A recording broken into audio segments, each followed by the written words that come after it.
Okay, so welcome to the February Cabinet meeting here in Paul Civic Centre. Before we crack on, we have got a big agenda today, so we'll try and move through it as quickly as we can. The Chief Exec has got to leave mid-morning to get to another meeting, so as he slips out of his seat, Monitoring Officer will take his seat. So if you see people moving around, it's not a game of musical chairs. So if we could just pass to Claire for some housekeeping, that would be great. Thank you, Leader. Just to confirm that this meeting will be audio recorded by the Council for the purposes of publication on the Council's website in due course. So if I could just remind everyone present to please use their microphones while speaking. This meeting may also be audio recorded and or filmed by members of the public for subsequent broadcast or live broadcast. We have no scheduled fire alarm tests today, so if the fire alarm does go off, please leave the meeting room by way of the nearest signed fire exit route and gather in the car park at the rear of the building. And finally, I'll just remind people to switch off their mobile phones or turn them to a silent setting for the meeting. Thank you. Thank you, Claire. So agenda item 1, apologies. We have all members of the Cabinet present, so I'm not aware that we've had any other relevant apologies. Agenda item 2, declarations of interest. You'll notice on all of our papers now there is an additional sheet which explains about not just disclosable pecuniary interest but other local interests that people might feel that they need to disclose. Do we have any interest that people would like to disclose? At this point, no. Okay. That brings us on to agenda item 3, which is confirmation of the minutes of the last meeting, which I'm happy to propose. Do I have a seconder? Thank you, Margaret. Do we have any errors on there that anyone needs to reference? No? So I'm happy to propose they're a true copy. All those in favour? Thank you very much. That's unanimous. Okay. Agenda item 4, public issues. We had two questions from members of the public. Unfortunately, our second questioner is not able to make it, so we will provide a written response to Ms Moss on her question, which means that we have one question to be addressed today, which is from Conor Olubi. So can I ask Mr Olubi to address the meeting? Thank you. Thank you. The Cabinet has made numerous public statements regarding the destructive nature of Phase 2 of the A338 Wessex Fields Link proposals. Given the fact that the Council has the power to strike Phase 2 out of the planning application, will the Cabinet commit to doing so? Thank you, Mr Olubi. Thank you for your question about Phase 2 of the Wessex Field infrastructure. This was first requested at the consultation event last month by another member of the Holdenhurst community, and I have received a number of emails making the same request. I have huge sympathy for the position of people living in your area who feel that without positive action, this project could come forward in the future, as the planning consent was submitted and approved as a single application. I recognise that you've accepted our assurance, but that your concerns possibly rest with a future council that may take a different political direction. You are right in that it is possible for the local planning authority to revoke part of the planning consent, but it is a lengthy and costly process and would be subject to public notification. We have been advised that should there be even a single objection to that process, and we know that there remain many individuals and groups who believe that the building of the flyover should go ahead, should that happen, the objections to the scheme would then instigate a referral to the Secretary of State.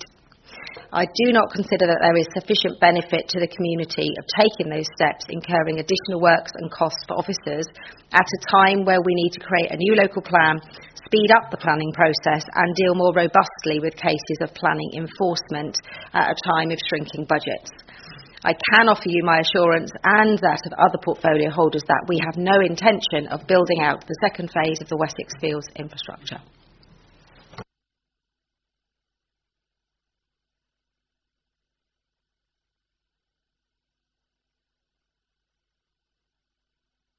Thank you. So the next part of the meeting is our public statements, and you have the first statement. So yes, you're right, stay there and make your statement. There you go. Thank you.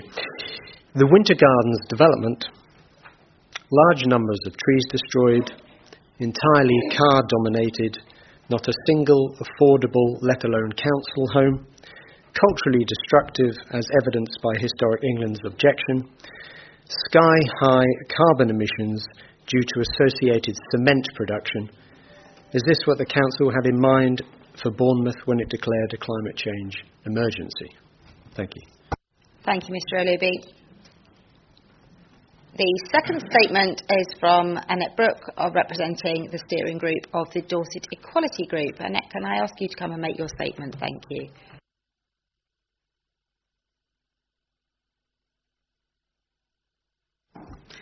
I should say that Dorset Equality Group is affiliated to the National Equality Trust. Dorset Equality Group welcomes the BCP Council taking a unified approach to SIL across the three previous separate councils. We broadly support option 2, which provides opportunities for bids to be submitted to the central pot from community groups in wards with deprivation and needs, but perhaps without the level of development experienced in more advantaged wards. We obviously accept linkages between levels of development as well. However, we do feel it is important that all the processes of allocating SIL accord with fundamental principles: fairness, openness, transparency, accessibility, good community engagement, and strong evidence of community ownership of any proposed project. We believe that selected projects should be financially sustainable, meet the highest environmental standards, and equality principles should be applied. Thank you. Thank you, Annette. Can I call on Sue Chapman for the third and final statement for Cabinet today? Thank you. Good morning. Unfortunately, the community, item 15, is not yet motivated, educated and incentivised to decarbonise in time to guarantee harvests, productive soils, safe shelter or freedom from climate wars, migrations or civilisation's collapse.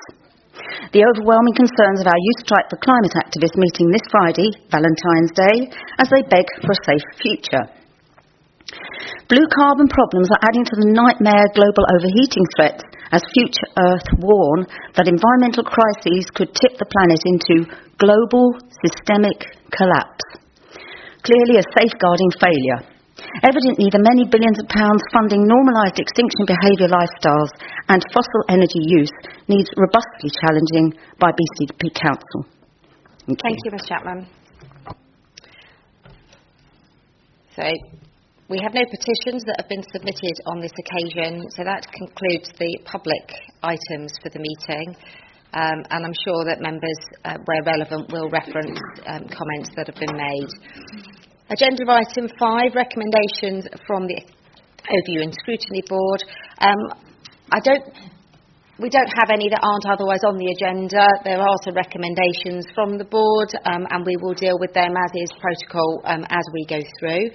Can I just, there are a lot of council members here today who perhaps haven't been to previous cabinet, so can I just clarify for the record that the way that we deal with each item is that the item will be introduced and seconded by a member of cabinet. Once that has the presentation has been made, then the Chair of Overview and Scrutiny will be invited to speak, should he wish, on recommendations or comments from the ONS board. Following that, any other member of the Council who wishes to speak on the item can do so. There is no restriction on the number of items you may speak on, but we would ask you that you speak once on each item, otherwise we'll be here till tomorrow. And once everybody has spoken, we will then move to the debate and incorporate those comments and issues as we can. So just for clarity. So if we move on to agenda item 6, which is the 2021 budget and medium-term financial plan, we're also going to move agenda item 13, which is the dedicated schools grant and early years funding formula 2021, up at the same time because there are close links between them. That's going to be presented and proposed by Councillor Brown. I'm going to be seconding that one. But before we go into the detail of that report, I'd like to share with Cabinet members an amendment to the budget, and the amendment reads: Cabinet recommends Council to approve and support the high needs block of the DSG by a £4 million 1.9% transfer from the schools block and a nil transfer of early years funding.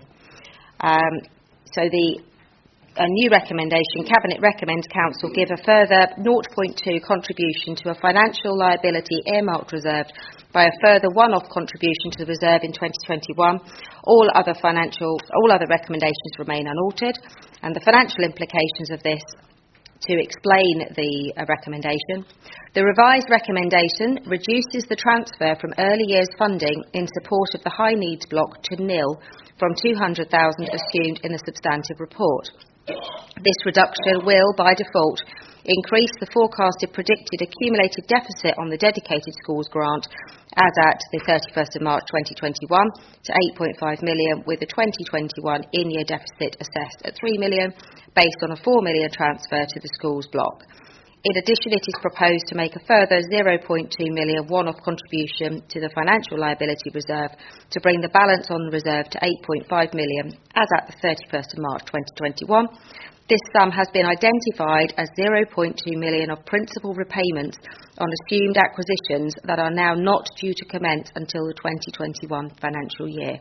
So just to clarify, we have been spending, as soon as we were made aware that there were issues with this £200,000, we have been using every moment of time, including very, very late night discussions with Section 151 officers and members, to try and find a way to resolve the £200,000 that was due to be top sliced from the early years budget. At the 11th hour, we have managed to find a way of doing that, which does not have any impact on the sustainability of our budget. And therefore, should this be accepted, we will not need to top slice that 200,000 from the early years budget. So if I just pass these around, and once they've run out, if we pass them to other members, if there are any left, that would be great. So I'm going to pass over to Councillor Brown to present the report.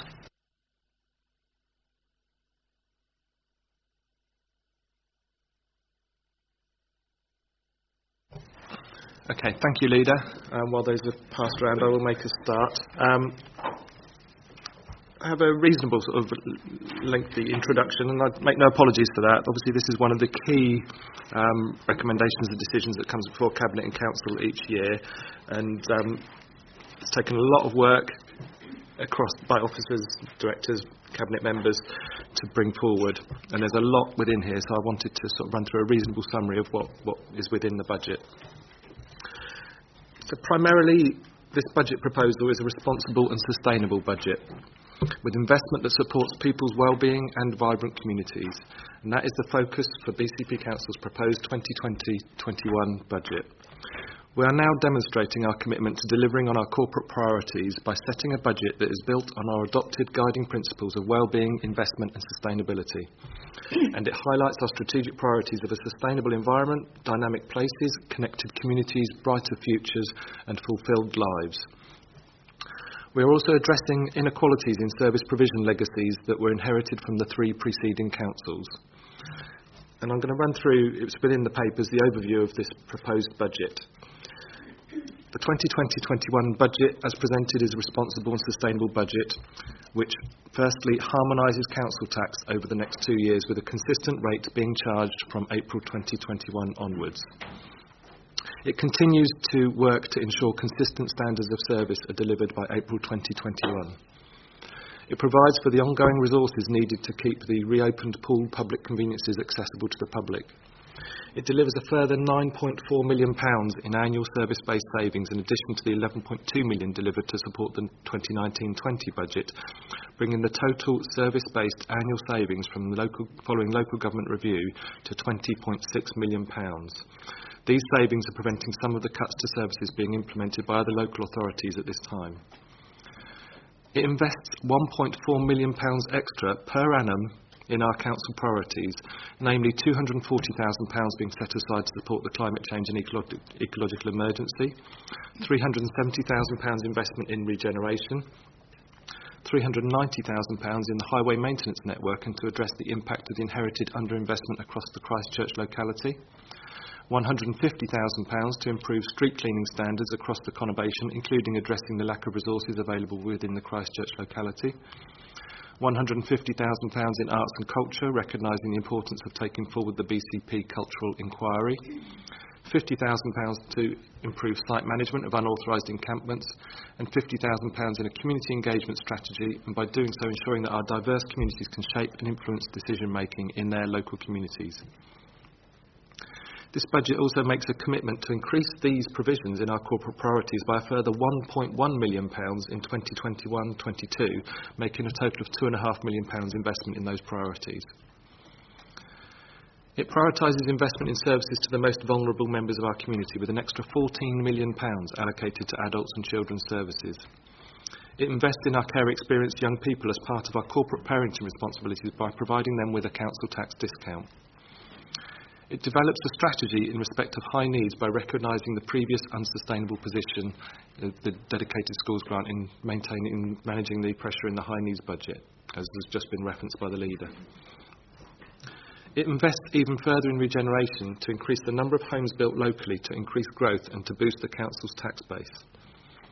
It develops a financial strategy to support the organisational redesign of the council, with up to £18.2 million being initially set aside from a combination of the application of flexible use of capital receipts policy and with a contribution from the housing revenue account. It transforms the council and creates a vibrant new entity which reimagines and creates a 21st century organisation. It manages the £1.1 million reduction in the new homes bonus allocated to the authority by government. It continues to manage the £103 million annual reduction in the council's core funding from government, comparing this coming financial year against 2010-11.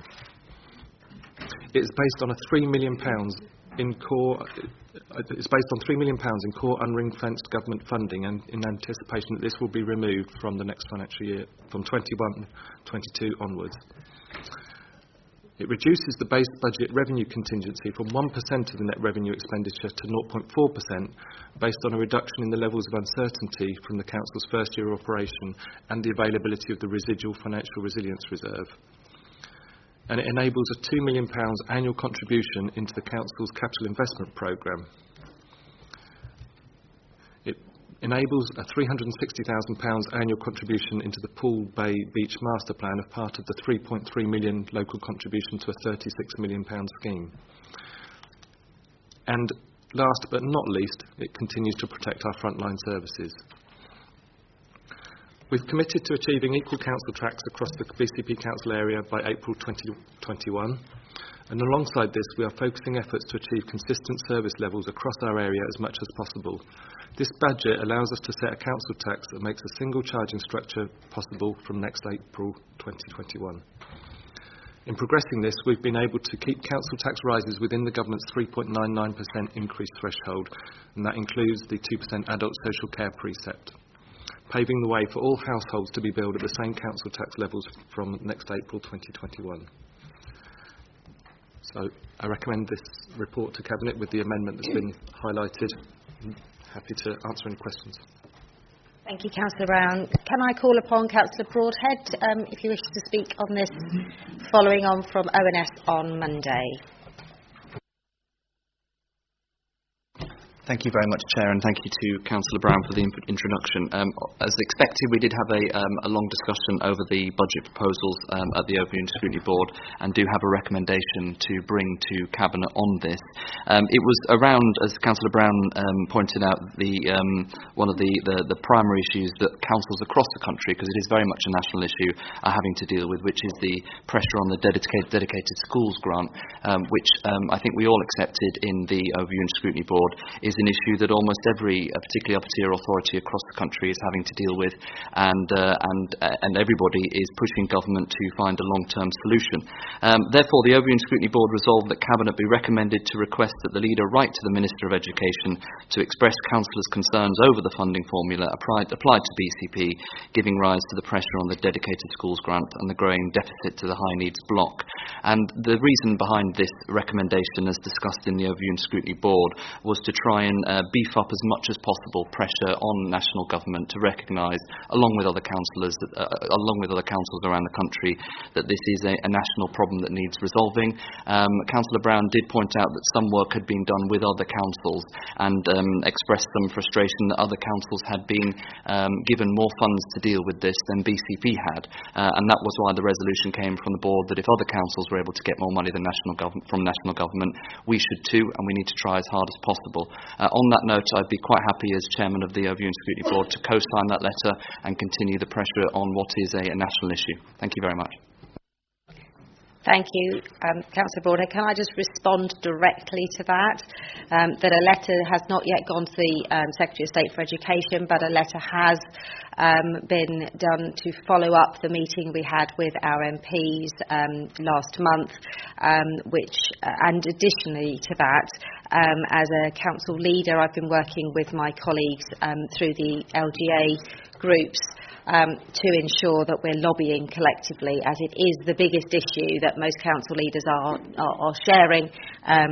There are councils who are deciding not to address this in a responsible way and leaving it hanging there. We didn't feel that was something we wanted to do, but you have my assurance, and I'd be very happy for you to co-sign that letter when it is complete.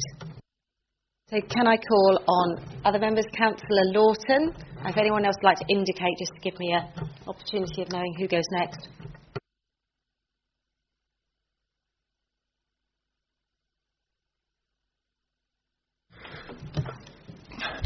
Thank you, Leader, for allowing me to speak. And can I commiserate with Councillor Brown on trying to keep as many balls in the air as possible. It's an extremely difficult one. The school needs budget, which we wrestled with in previous councils, and are aware that it's a problem which affects everybody up and down the country. So it's a cross-party issue. Councillor Broadhead has kindly said that he will co-sign the letter, and as leader of the Conservative opposition, I will also sign that letter, because it's a problem which affects all of us and is not confined to one particular party. Thank you. Thank you, Councillor Lawton. The Chief Executive just whispered in my ear that you had offered to do that, and I apologise. If I'd known that, I would have come to that initially. Councillor Farquhar.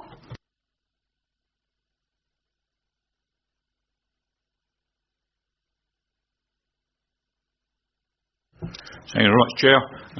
Yes, I was just going to take the opportunity to step up and say that at the ONS which I attended, that it was really, really good for myself, and I commented in the meeting that it's one of the best cooperative ONSs that I've been on in actually achieving the council's objectives on behalf of the residents, and actually coming together around this national problem to try and aid the Cabinet and the council in itself in applying whatever pressure that we possibly could to actually bring the government to the awareness of our new authority here, and that the formulas perhaps need to be reviewed as a matter of urgency, because we can't have this situation going on year in, year on.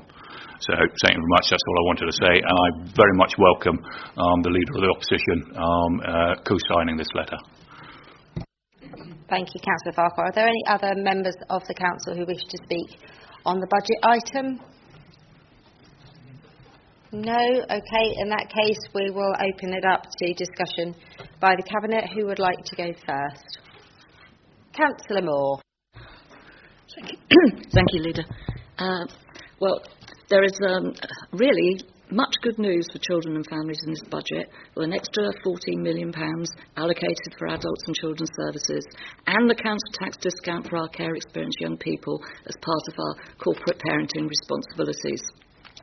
Also, unlike some other councils, we're not only retaining all our children's centres and all our youth centres, but we're also keeping the universal offer and also enhancing the services they provide. But we're going to hear more on this a bit later in the agenda. Obviously, it's been necessary to develop a strategy in respect of the high needs block, and we've heard about that earlier. I do, however, excuse me, I do, however, have every sympathy for early years providers who are also having to pay minimum wage increases and increases to pensions for their staff. Both these things are, of course, out of this council's control. However, I am totally in support of the amendment, and I'd like to thank all the officers for all their efforts in finding the additional funding so that we can do this. And I'm also really pleased that we're going to continue to lobby our MPs for better funding for the high needs block in the future. Thank you.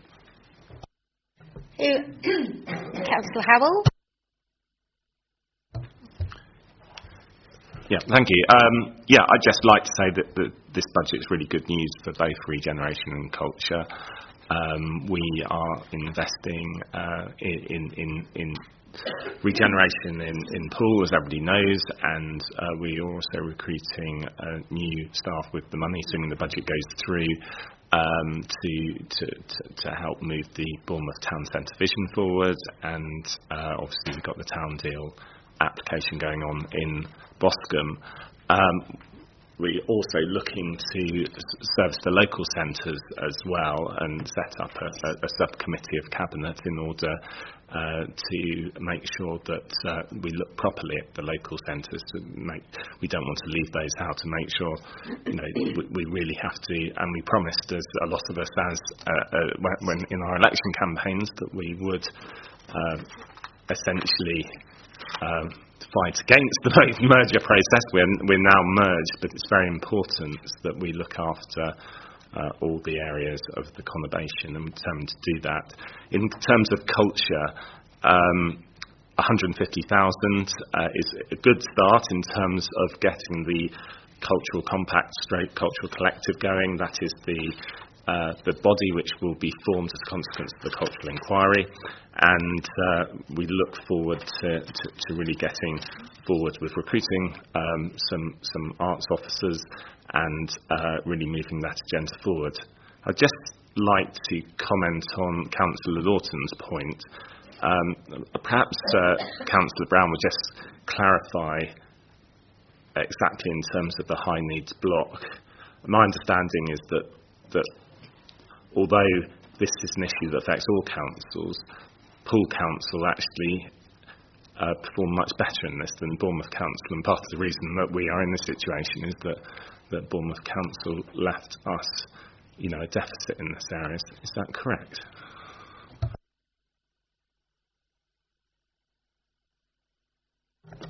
Sorry, I think it'll be useful to respond before we come on to the others. Thank you. Yes, my colleague's quite right, actually, that the deficits within the high needs block were inherited from Bournemouth Council and the former Dorset County Council. Poole Council actually delivered a surplus. I was trying to find where in the report that is, but it is detailed. But yeah, he's right to conclude that actually the growing pressure in the high needs block, the deficit that's been caused in effect by more and more pupils having education, health and care plans, and those pupils with additional needs needing to have sort of specialist education provided, predominantly a lot of those in independent settings, which are quite costly. That had been managed quite well within Poole Council before and hadn't produced a deficit. But unfortunately, as I say, the other authorities had overspent in that area. Those deficits were being carried forward into BCP Council, and not just those deficits, but I think it's really the sort of plans and strategies for managing the costs of that area as well hadn't really been put in place in those authorities, whereas Poole had plans and had processes in place to actually to manage the pressure. So we're trying to take the learning from not only how Poole operated, but also nationally from other authorities about how they've worked in those areas.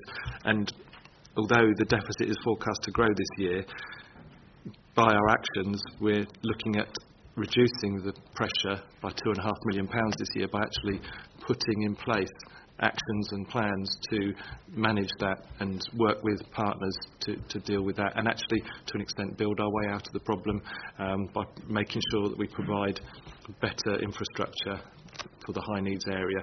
And long term, that is the way to get out of the problem. Actually, we need to develop the infrastructure to deliver places for those pupils with additional needs.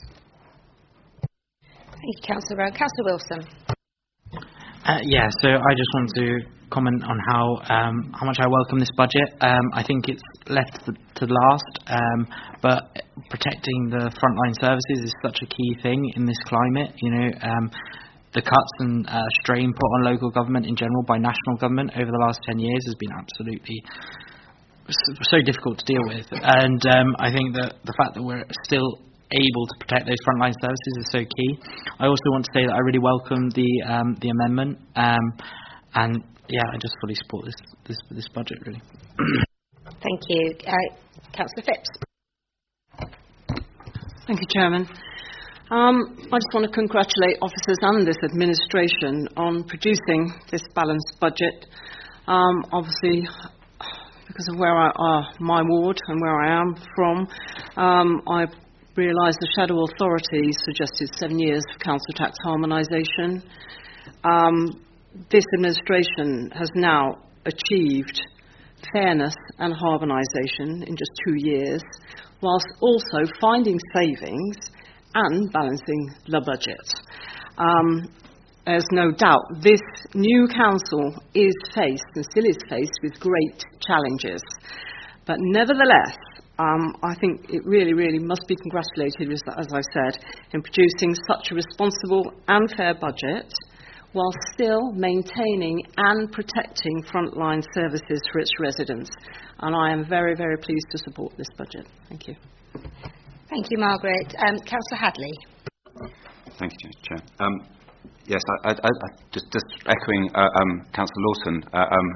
Dave's done an amazing job in terms of pulling all this together, and I very much support the budget.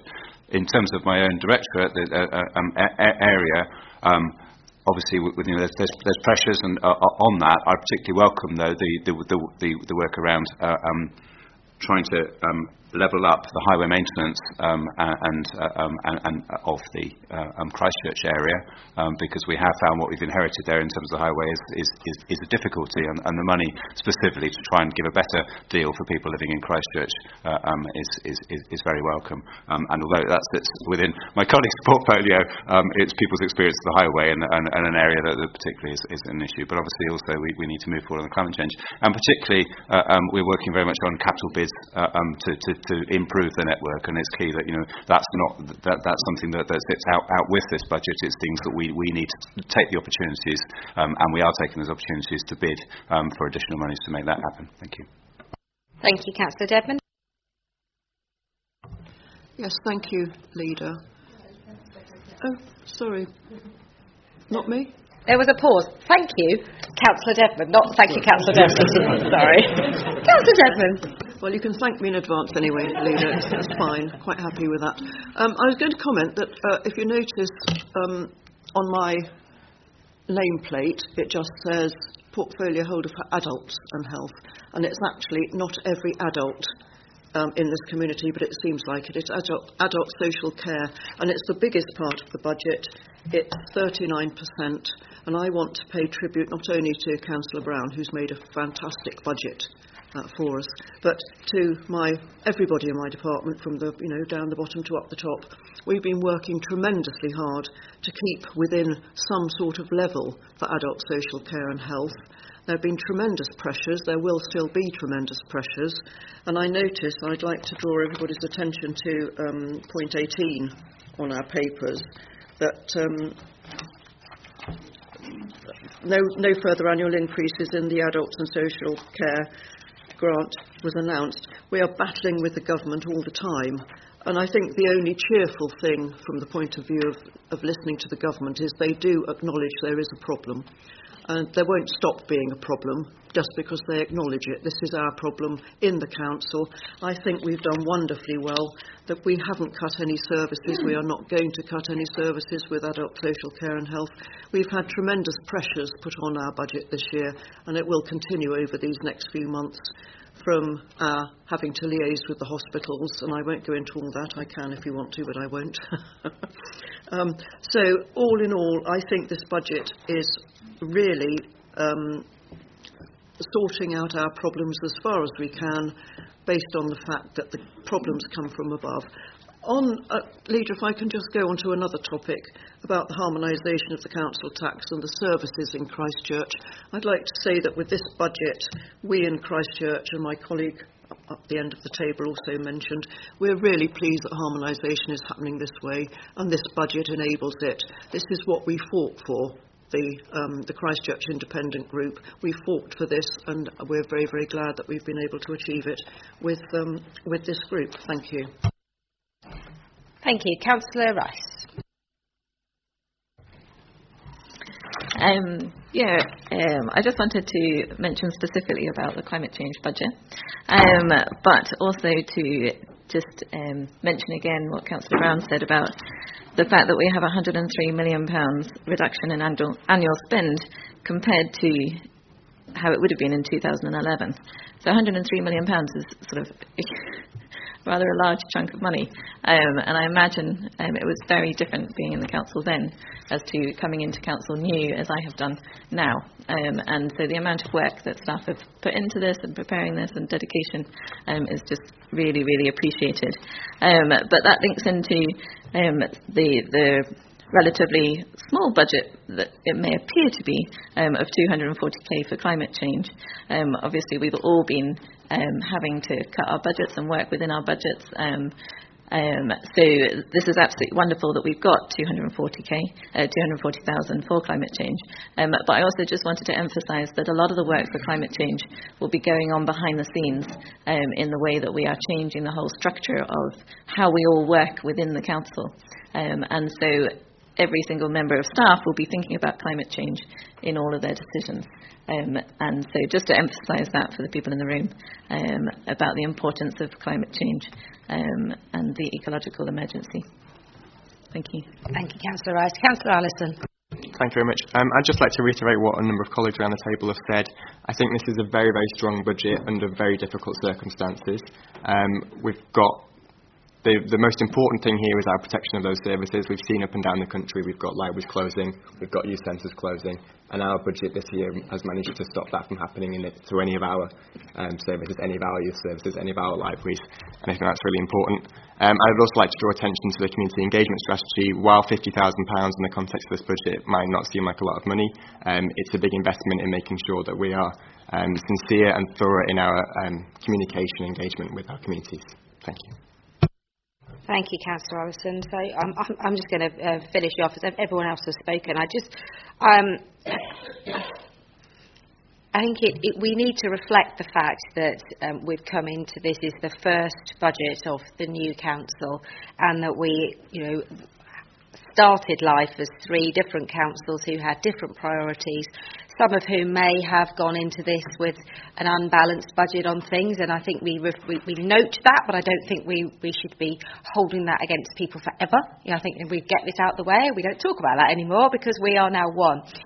One of the things around the children's, the dedicated schools grant and the high needs block is, I think we need to recognise that there are major issues with more and more children being excluded from our schools, as well as an increase in the number of children presenting with special educational needs and children who are on the spectrum, and the schools are finding it very difficult to maintain children within the mainstream setting, and we need to do what we can to support them. I think the other issue that gets lost in this is the distances that some of these children are having to go in order to get to school, and that cost falls purely on the local authority from the age of 2 to actually get them to their place of education. And perhaps we should think positively. Now we are one council. We are not sending people out of county, as they say, anymore, and we can work collectively within BCP to make sure that more of our children stay closer to home through the work we're doing with schools and trying to create satellites and spaces within our schools that are safe places for children who perhaps don't need specialist education but are being forced into specialist education because there isn't the space in their school buildings to give them the attention that they need. The other thing I just wanted to talk about was the transformation of the council, and we're going to be coming on to some of that later on, but the way that we transform the way that we work is the only way that we're going to be able to deal with the budgetary problems coming forward.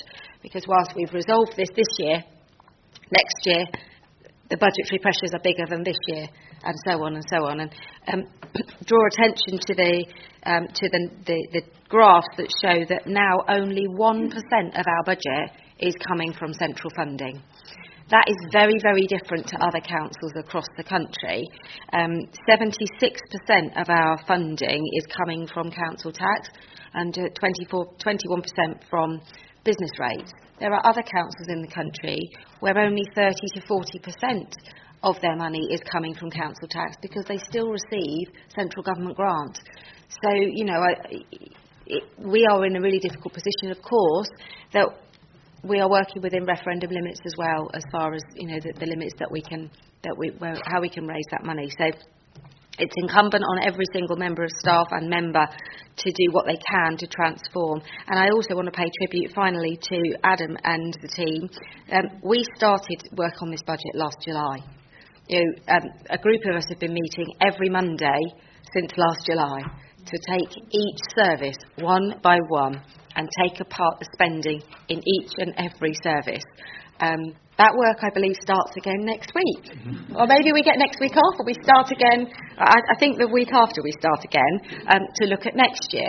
So I think we have to recognise this is a year-round thing that culminates in a budget, but actually starts again immediately in saying, where can we look to make any efficiencies that we can. So thank you to Adam and David and the team, Nicola and others who have done so much on this. And I also am proud to call this our first budget. So if that's everybody who wishes to speak, if I just go back to Councillor Brown for whatever else he needs to say and to sum up before the vote. Yeah, just thank you, Leader. Just a brief sum up. And I'd just like to support the comments to thank the Chief Finance Officer and all the staff and teams in finance who have worked on this. And worked on the weekly budget reviews we have.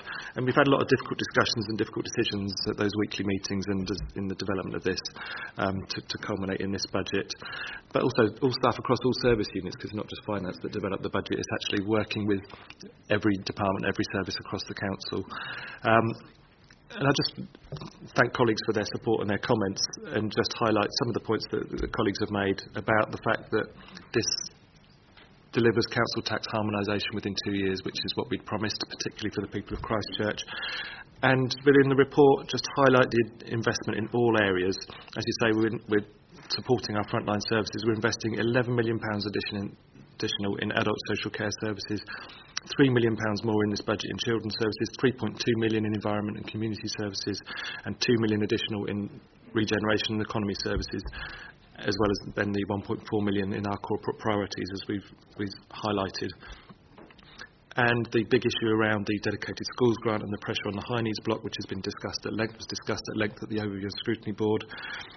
Our approach, the previous Shadow Authority hadn't made provision for this, and many other councils are just leaving this growing deficit aside, not taking strong action and not making financial provision for that deficit. We're not taking that approach. We're being responsible, we're setting up sustainable funding. We are establishing a new financial liability reserve to balance off the pressure of this growing deficit. It's not easy doing that. We've had to take money from elsewhere, but it's the responsible thing to do. So we've had difficult decisions, difficult discussions, and I'd like to thank all Cabinet colleagues and all the staff that have been involved in developing this budget. Thank you, Councillor Brown. So just for clarity, proposed by Councillor Brown, seconded by myself, we also need to take the agenda item 13, which is the dedicated schools grant and early years funding formula, which is to note, obviously, with the change with that 0.2, but I don't think there's anything anybody needs to speak about on that, just to note that that is the funding formula going forward. Again, proposed and seconded by David and myself. So if everyone's content with that, can we say all those in favour of the budget and also agenda item 13? All those in favour, please show. That's unanimous. Thank you, everybody. So that brings us on to agenda item 7. Do you want to take the opportunity to disappear at that moment?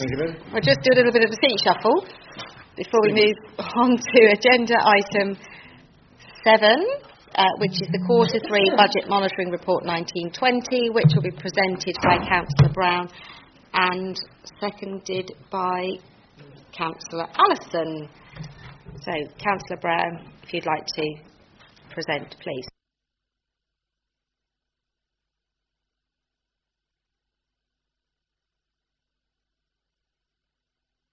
We're all trying to go paperless, which sometimes means we're not shuffling papers anymore, but we're screen scrolling, so that can take a little longer. So please bear with us.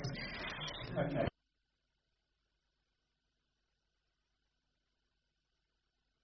Colleagues on Cabinet will be familiar with these budget monitoring reports. This is the third one we've had this year, and the purpose of this report is to present the Council's performance against the budget for the period of 1st April 2019 to the 31st of December 2019.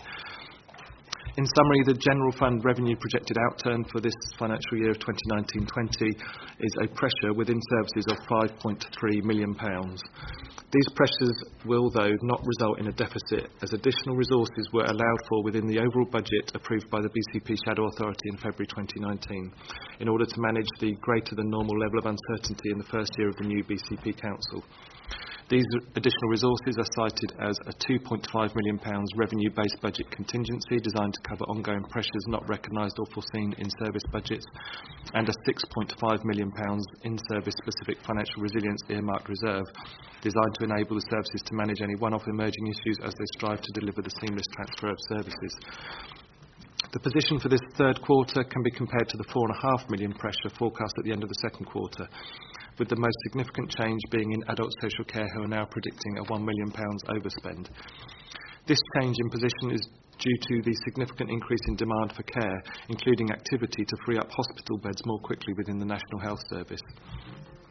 The report also sets out as an appendix a report from the Corporate Director for Adult Social Care on the previously reported £1.4 million projected income deficit in service user contributions that is now recovered, and a report from the Corporate Director for Resources setting out actions that can be taken to mitigate the pressure within that directorate.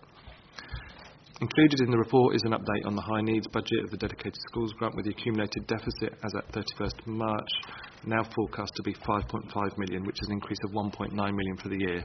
And it should be emphasised, as has been referenced just now, that the General Fund revenue position includes what is now an estimated £1 million service pressure in respect of special educational needs transport, which is associated with the growth in demand for education, health and care plans. Chair, the report also provides a detailed and transparent information on the forecast use of the Council's earmarked reserves, its capital investment programme and its housing revenue account. And in closing, I specifically highlight that the report requests Council approval for the release of up to £2.7 million from the Financial Resilience Reserve to allow services to maintain their projected level of activity and related spending plans to deliver on our agreed priorities. Thank you, Councillor Brown. I note that there weren't any formal recommendations from Overview and Scrutiny Board, but Councillor Broadhead, did you want to speak on this? No. Any other members of the Council wishing to speak on this item? No, in which case we'll go to Cabinet. Anyone wishing to speak on Councillor Dedman? Yes. Oh, excuse me. Thank you, Leader. I just want to comment on point 14. The Adult Social Care Directorate, as we've heard, is under pressure tremendously. The note I wanted to make was that although Councillor Brown has explained about the pressure from the hospitals, people are being sent from hospital and we have to find places for them, whereas if they were kept in hospital a bit longer they might go straight home. So there's a huge problem with that between both the hospitals and ourselves, and that adds to the pressure. But also I wanted to say that we've got 250,000 saving for employees' costs. But that's also rather a sad thing, in that we are having terrible trouble recruiting, as are all the areas all over the country. And not that I want to make a recruitment statement now, except that I do almost, that we are having terrible trouble to find staff. It's not anything that people want to go into nowadays. There's so much a problem with it. And we are still actively recruiting, so that although that saving comes out as a good thing, in my view, it's also rather a sad thing. And I just wanted to point that out. Thank you. Thank you, Councillor Dedman. I think in each of the Directorate reports, which are there as appendixes, there are some brilliant savings that Directorates have made. I'm looking at my particular one, higher than anticipated income from registrars, brilliant, fewer staff costs, that everyone is trying to. Does that mean there's more weddings, or is that, or more births? I don't know. I think we need to be, is it? Excellent. How lovely. I think we do have to pay tribute to the staff who have managed to make those savings, and sometimes where there are budgets that have gone over, it was very, very difficult for officers who perhaps didn't come into post until partway through this year to anticipate what those costs were going to be when you bring 3.5 councils together and actually have to second guess what those budgets are going to be. So I'm confident that for the next financial year, the variances on these will be a lot smaller, because we'll actually be able to much more accurately predict where the changes might come forward. So I think it's an opportunity to draw a line in the sand and say, we've all been told, I know senior officers have been told, your budget is your budget. That is the end of the conversation. So we need to work really hard next year to make sure that remains. Does anyone else wish to speak on this item? No? In which case, if we take this to the vote, all those in favour of accepting this? That's unanimous. Thank you very much. So it brings us on to the next item on the agenda, which is agenda item 8, Housing Revenue Account Budget Setting 2021, be presented by Councillor Wilson, I believe, and seconded Councillor Moore. So, Councillor Wilson, over to you. Okay. This paper sets out proposals for the HRA budget for the next 3 years, with detail around the charges to be made to tenants, leaseholders, and the services to be delivered in exchange for those charges. But it is much more than that. While this paper does indeed set out the day-to-day rental charges and details of service delivery, it also sets out plans on how we will use the HRA funding to deliver more improved housing that meets local needs, addresses affordability issues driving the housing crisis, supports measures around tackling homelessness, and drives work around sustainability of the stock, ensuring it is fit for purpose not just now, but in 50 years' time. Councillor Rice referenced in the last item around the 240,000 set out in the budget specifically for climate change. But in reality, it's a lot more than that. In the last Cabinet meeting, we put through a development at Luckham Road, which was the number of houses built to pacifist standards, which is the direction that we're going in. And that costs a lot more than, in the pipeline, will cost a lot more than 240,000. So that has to be brought into consideration. This paper does not include all the answers, as there is still much work to do throughout 2020, but it does set a budget for those areas that form the day-to-day services that residents can expect, and the direction of travel on key issues of more social housing new build and delivery of environmental measures across the council owned stock.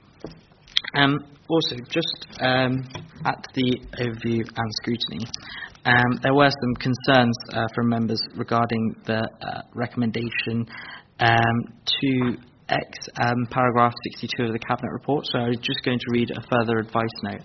The housing revenue account is not a separate fund, but a ring-fenced account for a certain defined transactions relating to local authority housing within the Council's general fund. As such, the HRA is governed by statute as to what can be charged and credited against the account.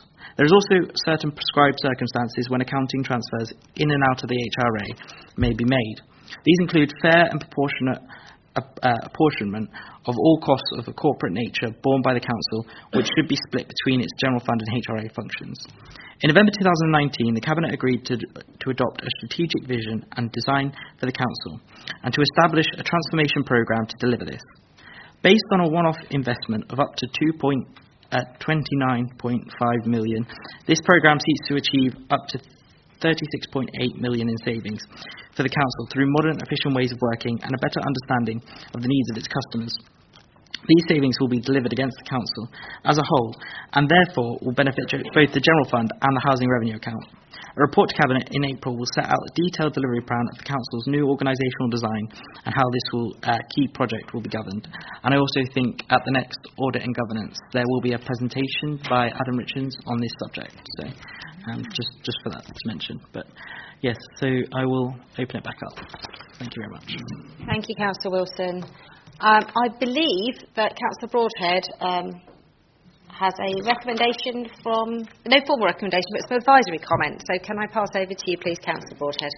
Thank you, Chair, which has been very adequately responded to by Councillor Wilson already. There was obviously just some discussion, as pointed out in the advisory, about recommendation to X or 10 or however you want to call it, and this £2 million to be contributed from HRA into the general transformation programme, and just what the governance arrangements in particular were around that, and also what additional benefits that would bring for residents. Councillor Wilson has explained some of the reasoning behind it, but furthermore, as Councillor Wilson has pointed out, this will be looked at in further detail by the Audit and Governance Board, who I'm sure will be able to provide extra satisfaction. So that was about the summary. Thank you very much. Thank you, Councillor Broadhead. Do we have any other members of the Council wishing to speak on this item? No? Okay, so the Cabinet? Any comments on the HRA? Or are we content? Oh, no, Councillor Brown. Yeah, this is obviously quite a technical report in terms of the HRA budget setting and all the various numbers that are in there for the two neighbourhoods, the Bournemouth and the Poole neighbourhood. But I just really wanted to comment really on the overall sort of strategy and actually what these numbers and what these budgets are delivering. That I've been really impressed actually since the formation of the new BCP Council, the sort of whole emphasis of our housing approach about really looking at the developments that we're delivering, the affordability of those developments, the sustainability of those developments, environmentally and financially.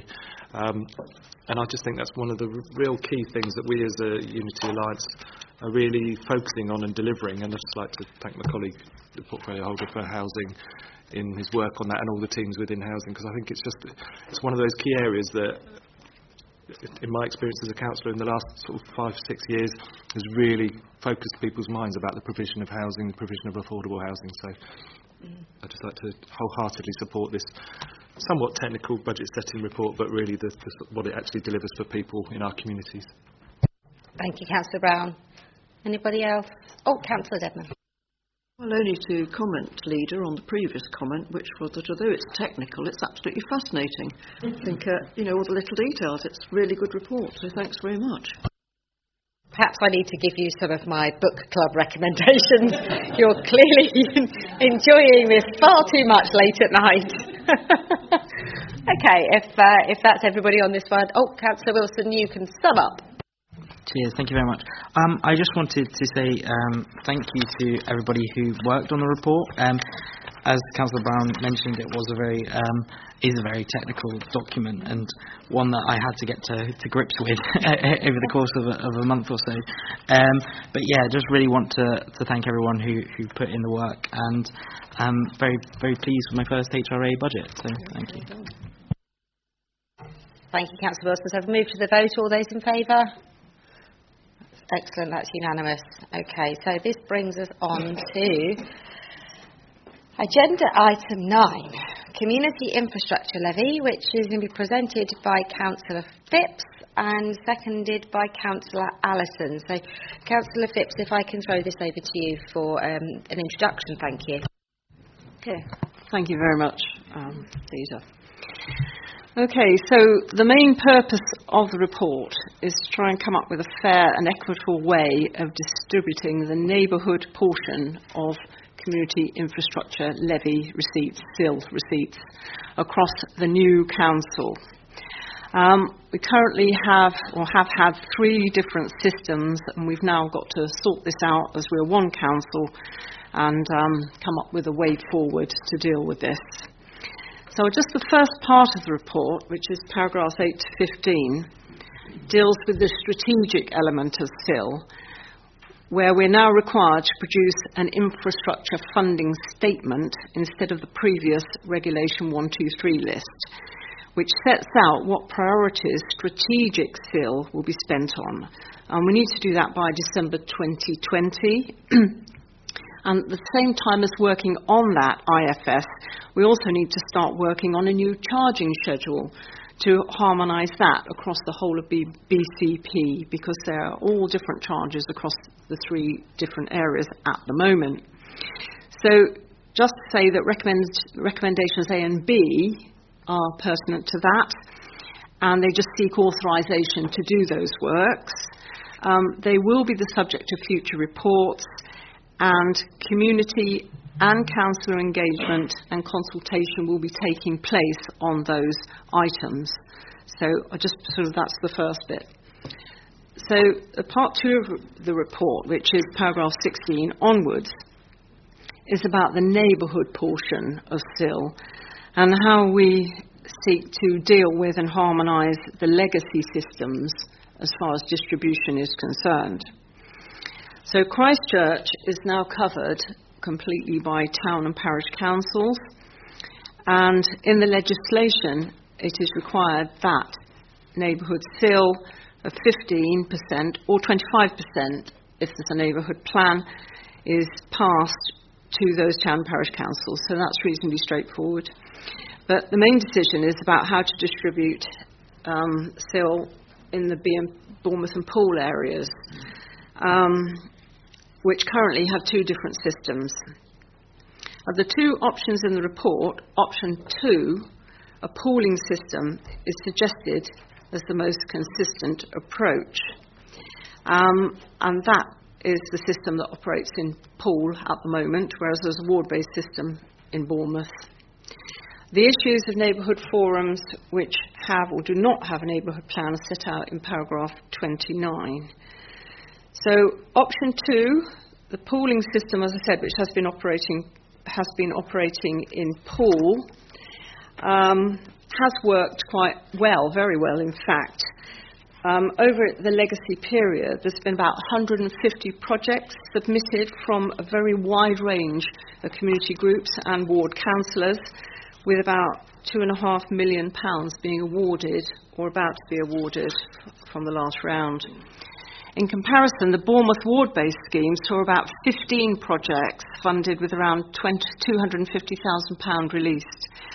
So the Poole model appears to have engaged communities more and delivered bigger schemes such as the Hamworthy Paddling Pool, Upton Play Park and Turlin Moor Play Park. The Bournemouth scheme, whilst it has been successful and seems to have had a bit of a more low-profile impact. And the pooling scheme does at least mean that communities which can't raise much money locally do have access to some funding. So I sort of leave it at that at the moment, because I believe that there's going to be a lot more discussion, possibly a recommendation from ONS, so I'll leave it at that for the moment. And I'd like to obviously propose this. Thank you, Councillor Phipps. So I'm going to invite Councillor Broadhead to come up, because there was a lengthy debate about this at Overview of Scrutiny Board, and I'm sure we're going to hear all about it. Can rely on that. I think it's because if you ever want to generate discussion between councillors, talk about their local communities and funding, which is a lesson that we really sometimes learn the hard way. Councillor Phipps has done a good introduction about the community infrastructure levy and explained that the levy is to essentially assist via infrastructure projects communities that have been directly affected by development. And of course, as she's explained, there are 2 parts to that levy. The vast majority of the fund, which is between 75 and 85%, depending on whether there's a neighbourhood plan, already goes into a central pooled pot, which can and should be spread across the BCP area, or with the pool in this circumstance, for infrastructure projects. And the crux of the paper deals with the much smaller part of the levy, which is called the neighbourhood portion, which, as the title suggests, is designed for neighbourhoods which have been directly affected by the development which has attracted the levy. So to be clear, up to 85% is already pooled, and we're talking about the 15 to 25 smaller percentage, which is designed for the local communities affected. Now, many members of the board felt that to remove the neighbourhood portion from the neighbourhood that is affected by the development goes completely against against the aim of this particular small part of the fund. And in the Overview and Scrutiny Board, which, as a leader pointed out, was quite lengthy on this subject, we heard from both Councillor Phipps and Councillor Allison, and there were two main reasons that it was deemed preferable to recommend removing the ring fencing of this part of the fund from the local communities and putting it into the central pot. The first part that Councillor Phillips discussed at the meeting was that the option 2 would enable wards and areas to work across together and access a bigger point of money, and that pooled resources were not possible under option 1. It does actually state that in the report. However, we did hear from the head of planning, Nick Perrins, that pooling across wards under option 1 is not only possible but encouraged. Therefore, option 1 enables the control for these neighbourhood portions to rest where they belong in the neighbourhood and the communities affected, but does not preclude the ability to join forces with others and access bigger funds if they want to. And again, as we heard, that is encouraged. The second point that Councillor Allison raised was that pooling the neighbourhood portion would, in his view, enable a redistribution of monies, as many areas do not benefit from much in the way of still funds. However, as discussed, this completely goes against the point of this part of the fund. The neighbourhood portion in particular, is designed to assist communities who have had very real impacts felt by development in their area. So to redistribute it away from those areas to spend in areas that haven't been affected by development is actually quite unfair on those communities that have suffered. And as we've discussed, 85% of the fund is pooled and therefore can be redistributed, and therefore it was felt that a cash grab on the very bit that designed to help the communities most affected was unfair. Since the meeting and before the meeting, I've personally been contacted by a number of community groups and residents associations who are already concerned that the money designed for their communities will simply disappear elsewhere. And finally, in the board, there was some very real concern about the dilution of the role of ward councillors. They know their areas best, and many areas have few, if any, community groups, and option 2 very much relies on these groups to bid into the pooled pot, and inevitably will disadvantage areas that are not well served by the community groups. Therefore, the board felt that it was option 2 was the wrong decision, and put forward a recommendation which I've actually just left, which says, drum roll, thank you very much, which says, recognising the opportunity for wards to pool resources if they wish to, because I think that's an important part anyway, to agree that option 1 as set out in this report will be introduced and replace the legacy still neighbourhood portion arrangements in Bournemouth and Poole on the 1st of October 2020. And again, the legacy arrangements will remain in place until they are superseded on the 1st of October 2020. I think the summary was this is a fund very specifically, a small part of the fund designed for communities that have been affected by very real problems of development, and to remove that from them would seem quite unfair. Thank you. Thank you, Councillor Broadhead. Other members, I've got Councillor Brooke. If you'd like to come to the table, is there any other members who wish to speak on this item after Councillor Brooke? Okay, Councillor Brooke, go ahead.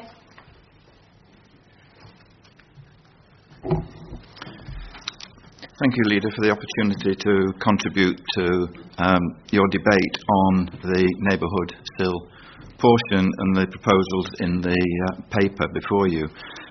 As you know, I am chair of Broadstone Neighbourhood Forum, but I have been in communication with other forums and would like to make one or two comments that have arisen in those discussions that I hope will help in you making your mind up as to which recommendation you go for. If you look at, you haven't got this information, but of the £2 million spent over the last few years in Poole with regard to the way in which the NSIL has been distributed, you will see that it actually goes across a very, very significant number of wards, and all councillors have been involved. So option 2 does not diminish the role of a councillor. In fact, it enhances the role in getting him involved in lots of community groups and deciding what the priorities are for those groups. But there is a little bit of confusion, I believe, around what is strategic and what forms the strategic section and what is the neighbourhood section or the very local section. And if you look through the list that exists from pool, 25% of what was allocated actually represents money that should have come from the strategic pot and not from the local pot. You're looking at things which cut across the whole of the borough and are used by more than just the local people. The Hamworthy paddling pool, for instance, the developments in Upton Country Park and the Beta Skate Park is a provision for the whole of the community of Poole as it was, and in fact Upton of course extends as one of our key leisure attractions right across the conurbation. But they are not strategic in terms of the provision of schools, major roads that the strategic funding is generally being directed to, or as in the case of Poole, was paying off the debt for the Poole Twin Sails Bridge. However, they are strategic, and I think it's important to think in terms of perhaps the strategic fund being split into two portions. One which deals with those major strategic, and a smaller proportion that deals with the sub-regional, if you like, or sub-strategic, like the Upton Country Parks, like what would be needed in the town centre where Poole Quays Forum exists.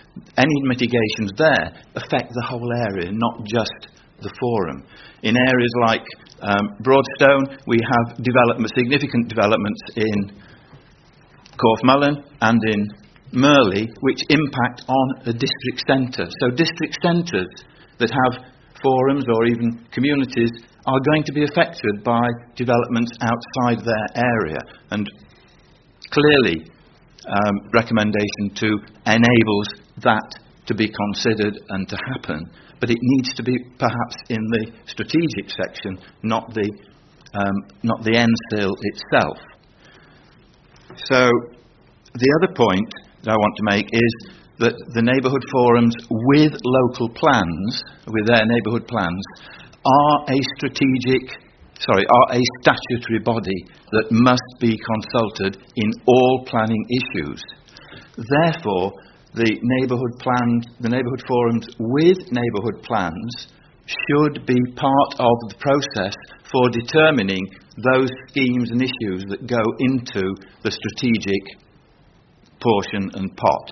And it would also allow the forums not to have to make a decision about whether they stay in the community scheme or opt out, because there is a pot in that strategic area that they can bid for, whereas at the moment, potentially, they can't bid for anything beyond the they can't even bid for the local, they keep their 25%. But to lose that 25%, as is being proposed at the moment, I think is really contrary to what the idea of SIL and neighbourhood forums, neighbourhood plans are. So I urge you and ask you to really seriously consider recommending and approving option 2, because it has that greater flexibility, greater equitability, but also to ensure that the neighbourhood forums are involved in developing the strategic IFS, the infrastructure funding statement. Thank you for listening. Thank you, Councillor Brooke. Councillor Mrs Green.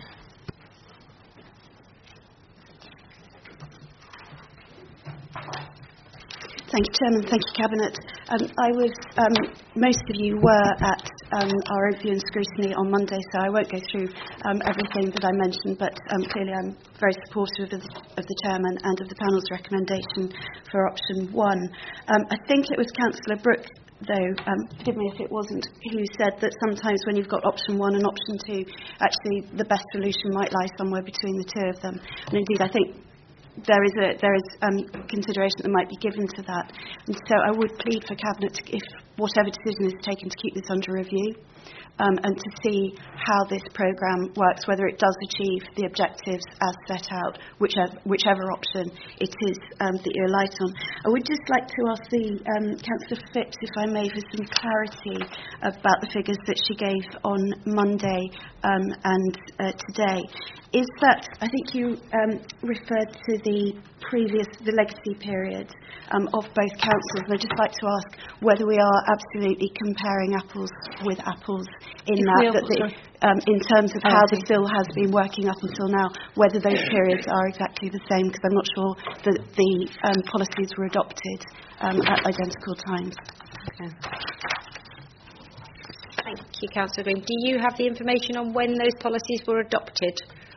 I think that's the point, isn't it? Is if you've got X number, if you've got 200 projects over 4 years, but you've got 15 projects over 1 year, then that isn't a fair comparison. Yeah, the information that I've got basically is here. Hang on, which one it is. Right, this is basically what I've got. If you're happy for me to just say, the success of the previous the previous schemes, let's put it, the two schemes, came down to the number of projects, groups and pounds realised into the community from each legacy scheme. It's legacy scheme. I don't have specific dates, but I'm taking it that they are clearly the same because they are the legacy schemes. And this is where it clearly states here, this pool scheme has something approaching 150 projects submitted from a wide range of community groups, which is what I said, with £2.5 million of funding either awarded or about to be awarded because pool round 3 is about to occur. In comparison, the Bournemouth model saw around 15 projects funded with around 250k released, with much more left unspent. And there are unspent, we do actually have figures, and they've come out before, of unspent monies in the Bournemouth wards at the moment. And some of them are actually quite considerable. One of them is a six-figure sum. There's a lot of money unspent at the moment there. Okay? So I hope that helps. It does. It doesn't answer the question, and I recognise that you don't have that information, because I think you've understood the question that I'm asking, and I just like that. I think we need to get that information answered to be for available. you. I absolutely think that we can get Nick Perrins to clarify the time periods so that we do know if we're comparing like with like. I also think it is worth confirming that around about September last year, a list was sent out to Bournemouth ward councillors around how much money was available to them in their ward pots to encourage them to submit applications to that money. And I believe Councillor Allison sat on a board not so long ago where some of those new bids were considered. So I know that is an active process. So we've had that's gone out to ward councillors, and in Poole it went out publicly because it's public bids that come in as opposed to bids directly through ward councillors, which was the legacy system in Bournemouth as I understand it. I believe that's what's happened. Thank you for that clarity. However, I had it reported to me by colleagues from Bournemouth that they have legacy projects that they're still waiting on answers for, going back quite some time. So again, if that can be looked into along with this. My question, if I may, or another suggestion, if I may, is around paragraph 28. Whichever option is adopted, that the panel is only made up of executive members of the administration in terms of assessing those bids. And I wonder whether perhaps something a little more inclusive might be considered. As I say, I would just ask you to keep these things under review. And just in closing, to repeat one of the points that I did make in suggesting option 1, is that the involvement of community groups, while absolutely important, doesn't allow a member to get ahead of a large development which is going on in their ward, because it will necessarily be reactive. And that was one of the reasons why I favoured option 1. because members can then start getting ahead and anticipating the needs which will arise from large developments, particularly large housing developments. And therefore I would just plead with Cabinet, if you can't adopt option 1, that you do keep this very much under review, that the outcomes are transparently conveyed to members, and that there is further discussion of that. Thank you.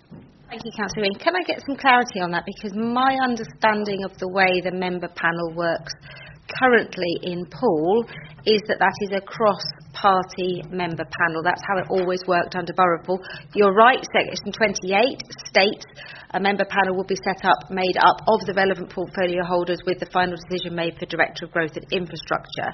Traditionally, it was a cross-party group who would consider the bids, and I believe that's what's happening next month, and the final sign-off was through the director because of the levels being at the delegated powers level. Could you just clarify that, Margaret? Yeah, I don't think that's correct. You know that the Poole, there's obviously 2 systems, and you've just said how it operates in Poole. The way it has operated in Bournemouth, and we have had one meeting, in fact myself as portfolio holder and Lewis as the other portfolio holder were there with 2 relevant officers, but that is how it has worked in the past. So, and we just took over the system that was operating, and that we did look at bids, so I'm surprised you've still got some outstanding, because we had a meeting where we signed off most of the stuff, pretty much all the stuff that came in. I think there was only one that wasn't signed off. So there may have been some that have come in since, maybe, yeah. But I think going forward, that, as you quite rightly say on paragraph 28, we must look at being very inclusive on the panel. Absolutely. It's already operating in Poole. We need to make the whole thing, the same and open and transparent. So I think you're absolutely right about that. It can't just be, I don't think, two portfolio holders. That's how I see it. So I think with that in mind, depending upon what the outcome is, I would like to put forward a recommendation, an additional recommendation that says that the decision is not, whether it's option 1 or option 2, that the panel who are looking at those bids should be a panel of members to include the relevant portfolio holders, but cross-party and signed off by the Director of Growth and Infrastructure. Can I just ask, would people be content with that as an amendment or an additional recommendation within the recommendations? Yeah? Thank you, Chairman. Thank you, Cabinet. You get a note of that, Claire. Thank you very much. Okay, so do we, based upon what that might have brought up more people who want to say, anybody else not on the Cabinet wishing to speak on this item before we move on to Cabinet discussion? Okay, so we'll move on to Cabinet discussion. Councillor Hadley. Thank you. I think in contrasting the schemes, I think there's something about inclusivity and encouraging the community to develop the ideas in the second one. I worry a little bit that the ward-based one is based on patronage, and that it makes it too much the whim of the relevant members to decide which schemes get support, and that bothers me. I think it's also that neighbourhoods as defined by the population are not the wards as we have them, and people choose to do leisure or do things in places that that are different to the ward in which they live or work, and so there is quite a significant overlap. And certainly in the pool scheme, some of the things that came forward from the public were things that they wanted to do that would affect more than just the ward that they were in, and I found it really great actually to be approached by members of the public or by community groups wanting to do something, wanting my advice as a ward councillor in terms of how they might develop that scheme or whether it would get support. And as Councillor Green was saying, some of these things get stuck in the works waiting for officer support to achieve that. But the enthusiasm and the innovative nature of some of these people who have the time and are prepared to put in effort to make it makes me really actually pleased with the concept of the community portion of the scheme. And examples of that are things like men's sheds and a running group that do community work when they arrive at their destination, which wasn't constrained at all to one particular ward. I think the other part of that is clearly the unspent money is also a concern to me. But Dame Brooke at the beginning of our meeting talked around equity and around how we deal in areas that maybe have deprivation and have particular need for community facilities that maybe don't have significant building work going on in that particular ward. And again, for me, that is a key reason why I would support option 2. And I think the idea of ensuring that we have cross-party evaluation is important, so I support that change as well. Thank you. Thank you, Councillor Handley. Councillor Moore. Thank you, Leader. Well, I just wanted to comment on the second part of the report and just to say basically that option 2 has been operating in Poole, and from my experience it worked extremely well, in particular for wards like mine in Camford Heath. Housing that was built between the 60s and the 90s, and obviously close to Heathland, so there's extremely little development other than infill, so we seldom received anything in the way of developer contributions. But other wards in Poole we actually found had quite a bit of development and actually were having difficulty in spending it. And that was actually one of the reasons why Poole actually looked at pooling the funding and bidding for it. And I think that, also looking at what was strategic and the deprivation was actually considered by the panel as part of the criteria when looking at the bids. But as a ward councillor, I had absolutely no problem whatsoever working with my local organisations, finding community projects to support with the SIL bids, and I did submit quite a few of my own, as you know. The community, I went out to the community and said, would you like to support this? And it was absolutely fine. In fact, the option actually worked so well, I've got absolutely no hesitation in recommending it to all my colleagues across BCP.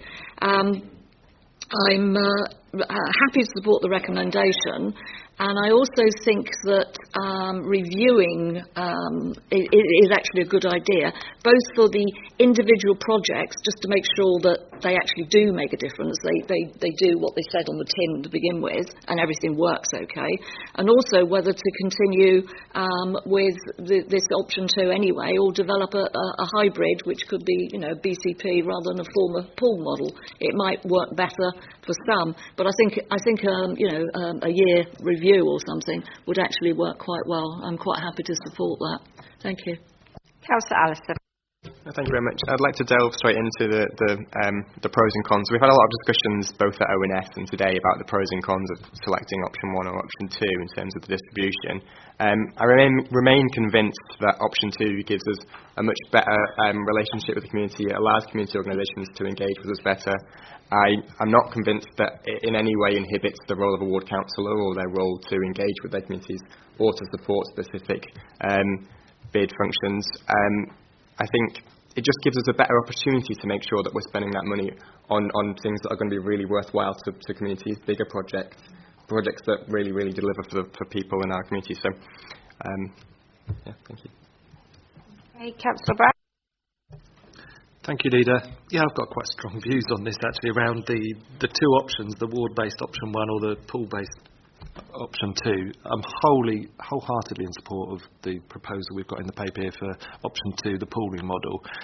But based on my experience, really, my ward covers parts of Poole and Bournemouth, so I've got a bit of experience of both the approaches. And I attended the Overview and Scrutiny Board on Monday to listen into the discussion. I think that the Overview and Scrutiny Board didn't actually appreciate some of the impacts around this and the anomalies that are created by a ward-based system as opposed to a pooling system. Particularly around SIL zones, certainly in Poole we operate, SIL is charged on a zoning basis, so there are certain zones where there's a significant level of SIL per square metre of residential development and other areas where there is 0. So actually by having a ward-based system, you are creating winners and losers, because those wards, they may be having development, but if they're in a 0 SIL zone, they will be collecting 0 SIL in their ward and they will have nothing to improve the community infrastructure to mitigate the impacts of those developments. If I was speaking for my ward, I would want to, just purely on my ward basis, I'd probably want to stick with a ward-based system, because in Bearwood and Merley, we've got hundreds and hundreds of houses being developed and applications. We're pushing nearer 2,000 houses in my ward are being proposed to be built in the next 5 to 10 years. And that is in a zone where there are significant sill charges per square metre. We won't be able to move for the amount of sill we'll be collecting in my ward. We will have the best community facilities, the best community centres, the best play areas. They will be so good, people will be driving to my ward from across the borough just to visit them. And we don't want that. We don't want everybody travelling to the ward. So I'm quite happy to have a pooled basis where, yes, we can bid to a larger pot and we can get better community facilities in my ward. But those people moving into those 2,000 new houses in my ward, they don't stop at the ward boundaries. Their kids will be going to school in Camford Heath and Broadstone. They will be going to leisure facilities in Kingston, and they'll be going to places in Winton. They'll be travelling to Wimborne. People move and they cross ward boundaries, and they need the community facilities across the whole town. And they'll be going to town centres where we need better community facilities. So for me, the ward-based system uses the sort of arbitrary administrative boundaries of wards to restrict what we can do, but the pooling system gives greatly additional improved flexibility. And yeah, in my experience of the system in Poole, using the pooling model, you can actually do much more significant projects. You can bid, the projects in my ward already, they're projects in the tens of thousands of pounds. The ones I've seen in Kingston and parts of Bournemouth are in the thousands. We've actually had much more significant projects. And in terms of, there was a mention made on Monday at the Overview and Scrutiny Board about community groups. We don't really need constituted community groups or charities to sort of bid for these. The schools in my ward are putting bids together. The church groups and the parish groups are putting bids together for their facilities. So there are community groups in every ward that can work with this pooling model. There was also an example used at the ONS board about a major development in a ward that would need sort of community infrastructure to mitigate the impacts of it. But the example given was a council development in Princess Road, which is majority affordable housing. There is no sill payments on affordable housing. So you could have a ward where there is a massive affordable housing development, but there's no sill that comes from affordable housing. So actually, if you had a ward-based model, they wouldn't get any sill to improve the community infrastructure. With the pooling model, you could do. So for me, the option 2, the pooling model, sorts out a lot of the different anomalies that you would get with the ward-based model.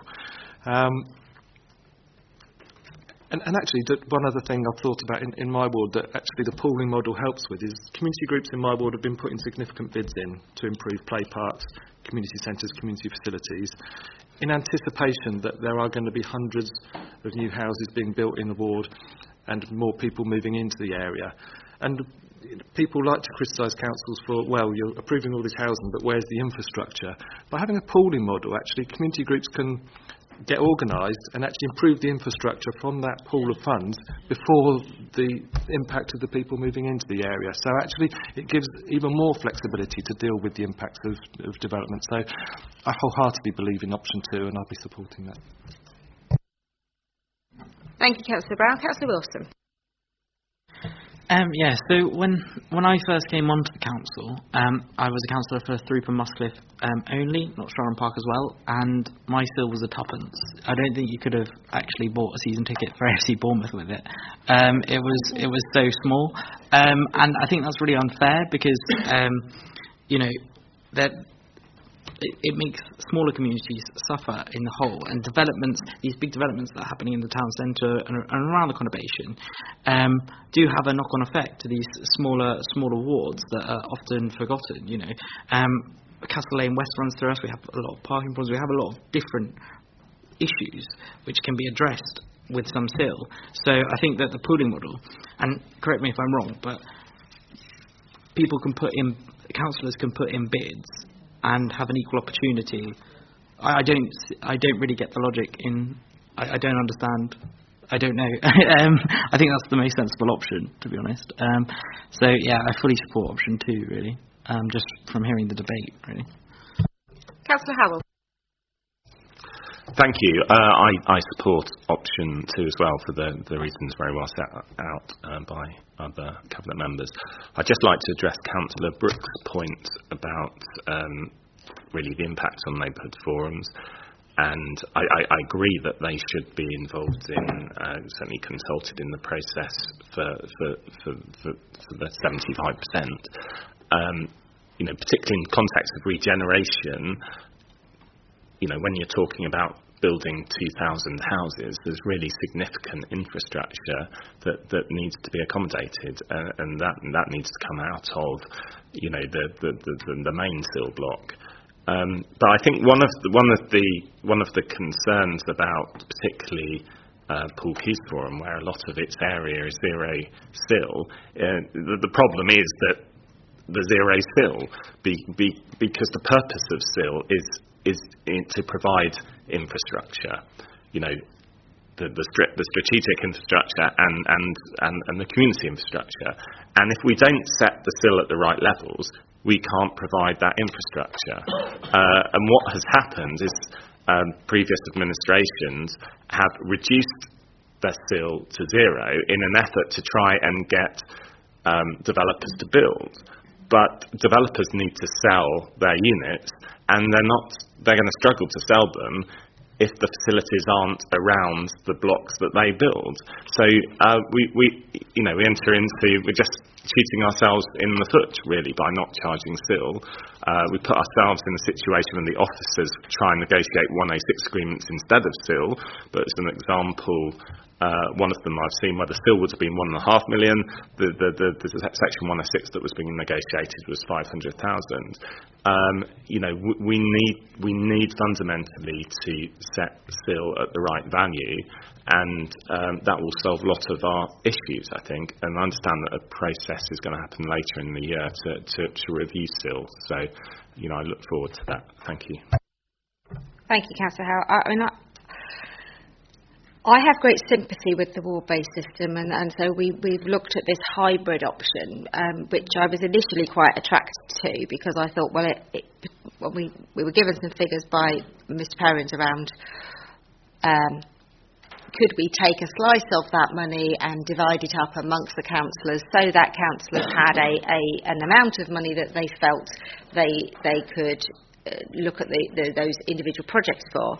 And then I discovered that actually that would still exclude areas that had town councils, so it wouldn't apply to Christchurch, and it also excluded areas that would have neighbourhood plans. So I found myself in a really difficult situation of thinking, so we face re-election in 2023, and people who have been in areas where they've had this personal slice of money are able to say, I did this, and I did this, and I did this, and I threw money at all these projects. And those wards, which have a neighbourhood plan, which we should be encouraging because they devolve power down to the people, and they're going to be coming everywhere, those councillors will be saying, actually I couldn't do anything because I didn't have any money, because my money was being dealt with by a neighbourhood forum which I don't control and which is being run by those people. So I'm worried that actually there is a risk through individual, and I'm not making any accusations against anybody about electioneering, but I do think there is a huge risk unless we have a pot of money that everybody has access to, it doesn't feel right that there are wards who would be excluded from that because of the presence of a neighbourhood plan or a town council on which they may not sit. So I would like to see some way through the main 70-80% money where we can find ways that ward councillors can have influence, but I think this separate money, I think the pooling option is much more successful. I am concerned that we haven't had in the past, and there isn't anything written into this paper that defines what success looks like. I don't think saying that there have been 150 projects equals success. I want to know, have the zebra crossings that have been put in meant that there are less accidents? Have the community centres that have been extended had more community groups accessing them? Have those men's sheds projects seen a lower level of loneliness and depression in the people that are using them? Unless we have that, I don't see that as a measure of success, so I'd like to see that. I'm also very conscious that with the review, as we have more neighbourhood plan areas, we've already had neighbourhood forums come in Sandbanks Peninsula and in Queen's Park. If those areas in the next 2 to 3 years form neighbourhood plans, they too will be excluded and would be excluded equally from a reward-based pot because they'd have their neighbourhood forum. That will have a horrendous impact on the amount of money going into the community still, because a lot of the money that's coming comes from Camphor Cliffs and Sandbanks. That's the highest rated area. They could be having gold-plated public toilets, if we actually kept to a ward-based system, because they'd be able to use huge amounts of money, and I just think that that's not really relevant. I'm worried about the perception that you need to have an organised community group to make this work. I think that ward councillors should be getting involved with as many of these projects. I've been approached by groups who are based in Merley, in Alderney area and in Creekmore to support their projects. So they are independent groups who said it actually is encouraged in this scheme for you to have members supporting it, and the members write their statements to say this is why I think this project is really important. They're not from my area at all. I'm not going to get any personal benefit from it. My residents may not get personal benefit from it, but I recognise the benefit of those projects to the wider community, and this being a pot of money that will reduce the impact of other community projects. I am really worried about why so much money hasn't been spent in Bournemouth up to now. I'm worried that members there haven't known how much money they've had. I was also very worried when I spoke to members of one of the neighbourhood forums that they didn't seem to know how much money they had. That really worried me, because they should be finding ways to spend that money. So I'd like to ask that the portfolio holder works with the planning team to make sure that there's really good regular communication, that we publish on our website where the money has gone, how it's been divided up, to make sure that there isn't a disproportionate amount of money being spent in an area that has particularly advanced community groups. And I also would really ask that when we're doing this infrastructure framework for the remaining 70-75%, that there is a lot of engagement with members and with community groups, including neighbourhood forums, over what goes on that list. Because I do wonder whether some of the projects that have been done by the neighbourhood still should really have been done through the bigger infrastructure projects. If we can get some framework around what is that project, what is the list on there, and what defines a community project, I think I would feel more confident in saying to people that prefer option one, actually there's a lot more safeguards around this than you think, and that there is the ability to influence what goes on that list. So I support option two, but I really do think that there are some anomalies in the report that are not helpful, and I would ask that the portfolio holders work with the Director of Growth and Infrastructure to iron those out. And I agree, I think a review in 12 months would be useful, because by that time we will have had the infrastructure list, we will have had the new charging structure, we will have been able to see whether there has been any issues that have come out from it. Councillor Rice. Just a very quick one. I support option two, but I'm also just thinking that potentially in the criteria, whether we can think about having a question, does this help to mitigate climate change, would be a useful thing to have in the criteria potentially. I think the criteria is being developed at present. I believe Councillor Brooke has also submitted the criteria for their neighbourhood forum, and I think we should use whatever there is out there to help us to create that criteria. And I wonder whether actually it would be useful if we can form this cross-party panel, whether that panel is a good place to start with what should the criteria look like, what should the measures of success look like, so that they're involved from start to finish, rather than just popping up every quarter and approving projects. If they're involved in how those criteria are set, then they're going to be a lot more aligned with what we're trying to achieve. I don't know if that is acceptable to everybody. Councillor Hadley, I think you had something else you wanted to add. Thank you. Yes, I guess I was just going right back to the beginning when Councillor Broadhead said, wards and money makes it a contentious and difficult issue. And I think we have struggled with this in terms of the different models we could have adopted, and there were a whole lot more candidate models that were also quite complicated. I think that also comes back to what Councillor Brooke was saying, and recommendation A does talk about the strategic element of the SIL being worked up by December. So I wonder whether at that point there may be some implications for the community portion arising from the scheme that's developed for the strategic portion, and so maybe 9 months rather than 12 months might be the time when at least some consideration is given to is it still right. Thank you. So I'm looking at the actual recommendations. There are 5 recommendations. We added a recommendation around the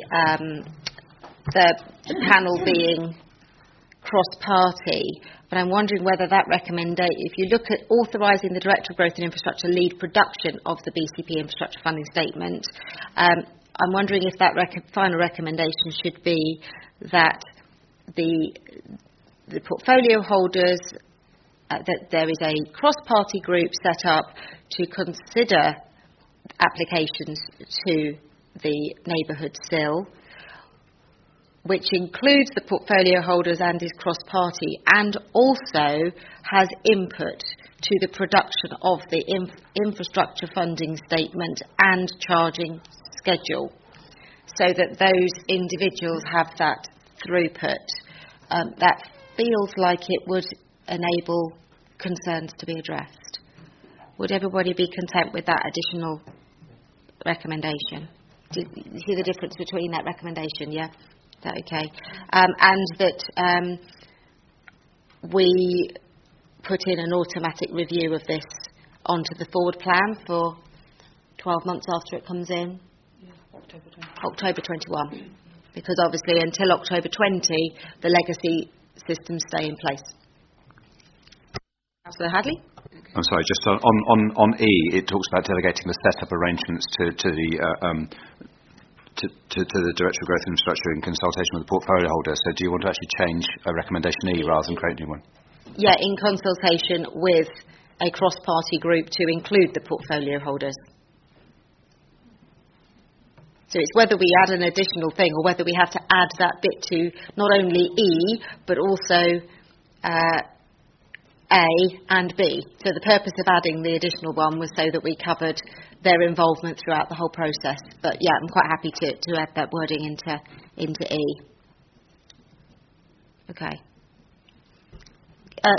Margaret, would you like to sum up and just clarify? Oh, hang on. Councillor Jedman. Last minute. Since we're going through all of these, can we just dwell on C for a second? This is something I didn't bring up and I should have done. It's passing on the 15% neighbourhood proportion collected in the previously unparished areas. And it's passed on to Christchurch Town Council and Highcliffe and Watford Parish Council. And I wanted to ask Tanya, that is going to be in proportion to their sizes, isn't it? Good. I just wanted to get that out, being keen to get Christchurch their fair whack here. For clarity, the other 2 wards were already in place, and so their money, just for those people who go, what about the other wards? They've already had their money. No, we don't mind about them. It's just Christchurch. Don't worry, Leslie, you'll get every penny you're entitled to. Yeah. Okay, so Margaret, can I call on you to sum up with the recommendation so we can then go to the vote? Right, yeah, I'll do my best. I mean, there's been a hell of a lot of... we've had recommendations from ONS, we've had comments from lots and lots of discussion now. So, basically, based on all that discussion, it still does seem to me that a new system from 1st of October should be option 2. I think it's a much fairer system, which gives the opportunity for any area to bid into the pot. I think we've got to remember that now, although some of us may not have wanted to be, we are one council. And therefore, that's how we're working now, that's how we're doing it all. You know, it's across the board now, and therefore funding should be available across the board. There's just a couple of points I'll sort of pick up on. I mean, I think you picked up on loads of them just now that I was going to say anyway. But There was one comment that this money was a cash grab, and I really don't think we should see it like that. Ward councillors can request funding. It's not just community groups, and they can work with their communities on it.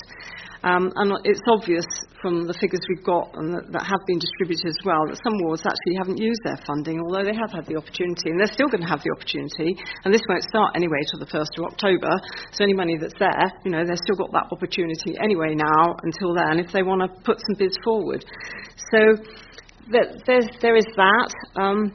Going into other things that were mentioned, strategic and neighbourhood portions, we do need clear criteria, absolutely, and they do need to be clarified, and that's where this cross-party panel now, or group, whatever you want to call it, is going to come into that.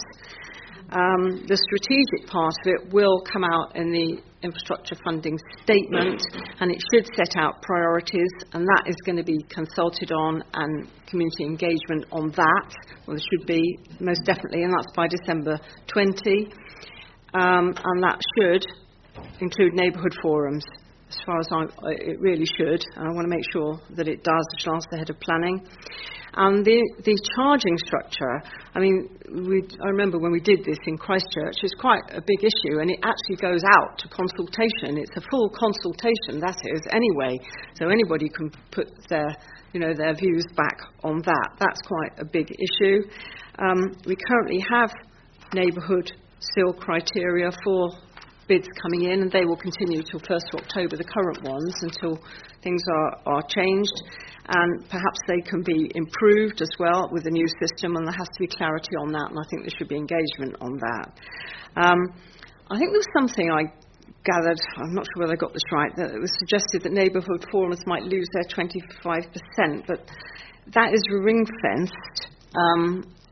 They won't, unless they actually want to opt out of receiving it or in or whatever and into the pot, and there's an opportunity to do that, but they won't actually lose it because that is their 25%. I do believe, and you've now put this in anyway, and I'm happy with those recommendations, there should be a review of what is happening and the outcomes as well that we've had from the previous year. Is it working at the end of the day? And I think that definitely needs to happen, and that review should also be available to neighbourhood forums, or like you say, put on the website or whatever, so we're clear and transparent as to what is happening with this neighbourhood portion of SIL and how it's working. So I think I've covered everything just about, and I'm very happy for these additional recommendations, which I hope, or the changes that you have got there, because I didn't write everything down specifically because you went quite fast, but I was in agreement with it all. So I'm happy to now propose that as amended. Hopefully my seconder is in agreement. I think that's it. Okay, thank you for that. I'm sure we need to be Claire can listen back to the audio recording. Okay, so with that in mind, can we go to the vote based upon the new recommendations? All those in favour? Okay, that's unanimous. That brings us on to item 10 on the agenda, which is the Organisational Development Estates and Accommodation Strategy, which I'll be presenting and be seconded by Councillor Howell. I do believe there were no formal recommendations, but there are some comments. So, Councillor Broadhead, would you like to come and speak at the table on this one, or you don't have to if you don't want to? Organisation, yeah, this is estates, yeah.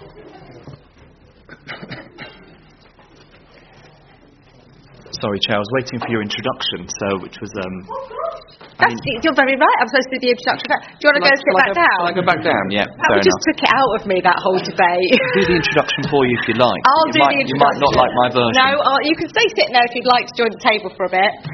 Okay, so in introduction then, we adopted a principle last year to create a new cohesive modern council, and we also adopted a new operating model in conjunction with a huge number of officers over a 2-day workshop, and as a result of that we concluded that a single civic centre with a series of locality hubs was the best way to ensure that we had the most modern council we could, where people were able to work in the best possible way, whilst also maintaining and improving the links of our communities with the council through hubs in their communities.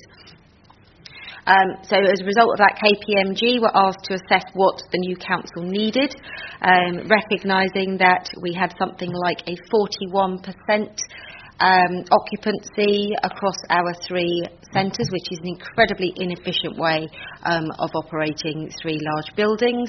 I have challenged whether we could mothball bits of the building in the short term so that we actually were using less bits. Apparently it's not that easy, because you can't sort of chop off bits of the building at the moment and turn off some radiators without the others, because the system is so antiquated, which demonstrates how inefficient it is. This report was produced to be able to say what the 3 options that the council had, which was, do we buy a building, do we build a building, or do we recycle a building?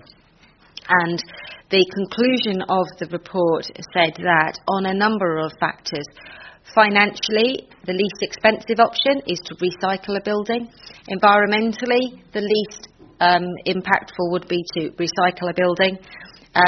Strategically, as far as where those buildings might be, and being able to move in an agile fashion and work through a process, recycling the building was the best option. Of those 3 options, we needed to look at where we have the capacity to do that, and with the requirement for nearly 10,000 square metres of office space, based upon the new operating model, the only building without significant rebuild that would be workable was Bournemouth, which also happened to be in the middle, which probably meant that there's easier travel and public transport connections for it anyway. So this report does not say we are going to spend X amount of money on a building. This report says that recycling a building, and probably that building is Bournemouth, is the best way forward, and is asking officers to take forward the next stage of the process. And just for some clarity, because this was brought up by Councillor Green on Monday, the wording of the reason for the recommendation does need a revision. The reason for the recommendation currently says to adopt Bournemouth, but should actually read, if I can find it, should actually read to adopt the current Bournemouth Town Complex as the preferred site for future BCP Council Civic Centre, and to authorise officers to undertake pre-market engagement with potential suppliers to assess delivery and cost options. So it doesn't change the recommendation, it's just clarity on the reason for the recommendation. So this isn't authorising spend of any money, there are no financial implications of this. The costs of doing this are already covered within our transformation budget, so there's no cost allocation, and this is really just moving us on to the next stage. There will be another report to Cabinet in a couple of months' time, when this work has started, so we can take it stage by stage. And I know that there was a advisory note from the Overview and Scrutiny Board, which I was very happy with, so I'm going to invite Councillor Broadhead to come and tell us what that is and share any other thoughts. Thank you very much, Chair. As the leader pointed out at the beginning of our Review and Scrutiny Board meeting, this is something that has generated a lot of debate in the outside world, and indeed a lot of press coverage. Although, if I may give the leader some advice, criticising the press for their coverage does not, in my lengthy experience, often have the intended effect. Often quite the opposite. So, which is something that we all learn over time. One of the things we explored at the board meeting was that, on the face of it, of course, this is an operational decision. This is about looking across the whole of the estate, finding out on paper where the best position to relocate staff is, and then in a very logical and refined way, looking at where makes the most sense. However, as many of us know, and as the emails that I've had and many others have had, and the press coverage has intimated, this is a bit more than an operational decision, because where your council is located is very important to communities, very important to community access, and is often quite emotive as well. And therefore, we did explore in the board some of, I suppose, the criticism that this is a decision which essentially has had very little, if any, consultation with the local community, and indeed I've had many emails from members of staff in BCP who also feel that this has been landed on them without any consultation. So I think lessons to learn there in the future, because as you know, as we always find, these things are extremely important. Therefore, that is one of the reasons why the board has agreed to establish a working group on organisational development and indeed the wider estates and accommodation strategy. So while the decision has been made, I still think there's a lot of work to do about consultation, about how we implement this, about the bigger picture on the estate as well, and also staff engagement as well. And I hope that we do learn the lesson that while this is an operational decision, basing such an important decision purely on a report from an outside body, KPMG, without consulting the community will have adverse effects. But I want to work very positively in the future through the OVNS board, and in particular through the working group, to try and figure out how we can make this work properly in the future. Thank you, Chair. Note those comments, but I would just like to add that the event which I referred to involved around about 80 managers of the council, and I would have thought the normal process of an organisation would be that those managers would discuss with their staff the implications of a 2-day operational design course that they went on. I'm looking at my senior managers in the hope that they would have cascaded all of the thoughts about the way forward. There's also been a number of senior manager network events where we've talked about the future of the council and where it's going, and again my appeal to senior managers is please tell me that you're engaging with your officers over this. So the idea that people haven't been engaged with, I think, is slightly unfair. And there have been briefings for all staff. So I think sometimes we do get situations where maybe people weren't able to attend, or perhaps had other work commitments and didn't attend, but there have been engagements throughout on this. So I take those things on board, that perhaps we can do it even better. So do we have any other members of the council that wish to speak on this item? Councillor Butler.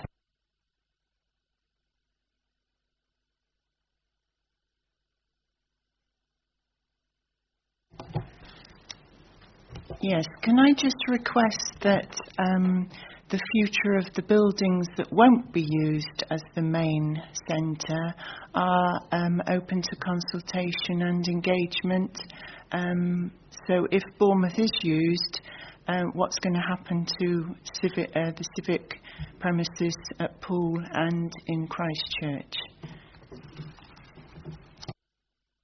Thank you, Councillor Butler. So the report does talk about opportunities for what we do with those buildings, and I raised this, I think, at overview and scrutiny about the balance between the option of selling buildings to the highest bidder would obviously mean that there was a smaller impact on the MTFP and the public purse from refurbishing our remaining buildings, but that wasn't necessarily the only thing that should be considered, that we should therefore be considering what alternative uses there were for those buildings, which would mean that we would realise a lower financial value but could realise a higher environmental or social value, and that actually it was for future groups to work out what that balance should be.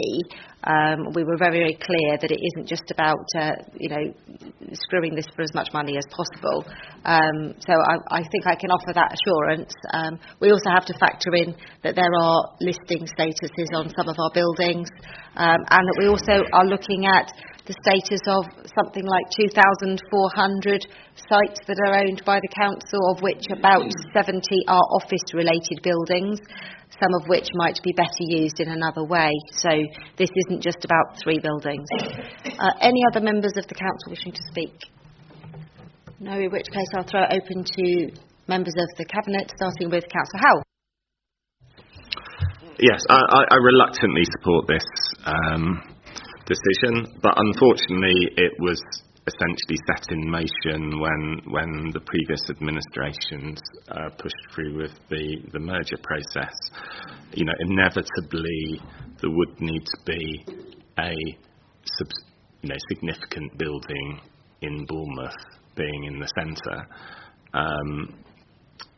I am concerned about how much of the development process has been kept at an office level really, and now we're into it's open, we're into councillors and hopefully the public being involved in the future. And I think it's actually essential that we now move from this decision to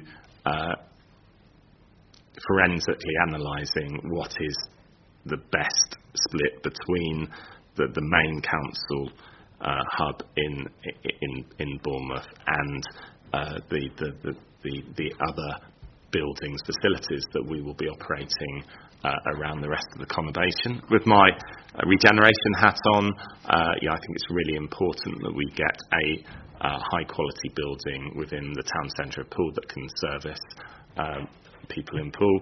I'm sure Christchurch will want a similar facility, and it's about making sure that we don't get blinkered, and we consider not just the council's interests but the wider environmental interests, and that we're not just saving money and looking more efficient by pushing inefficiencies onto our employees and customers and making them travel further and then use more carbon. So we've got to really do this well from this point on. Thank you. Thank you, Mark. Councillor Brown. Thank you, Leader. Just a quick comment really around the financial implications of this report. It is detailed within the report that no direct financial implications from the report, and as a result of what's being looked at here in the proposal, no budget is being requested at this stage, and that's going to be looked at. There's been, as has been commented already, there's been significant media coverage and public comment around this report and the sort of likely future actions that will come out of it. And I just wanted to clarify really a bit, because some of those public comments seem to be well sort of wide of the mark. So we've just sat here earlier and recommended a responsible and sustainable budget. We're not going to suddenly be irresponsible and blow loads of cash doing something which we don't need to do. This report about the States and accommodation strategy is all about being efficient and effective as a council and actually saving money and bringing in the benefits of reorganisation by actually bringing staff together and working effectively and reducing our premises costs, reducing our running costs to actually support our budget and support the services that we provide to the local community.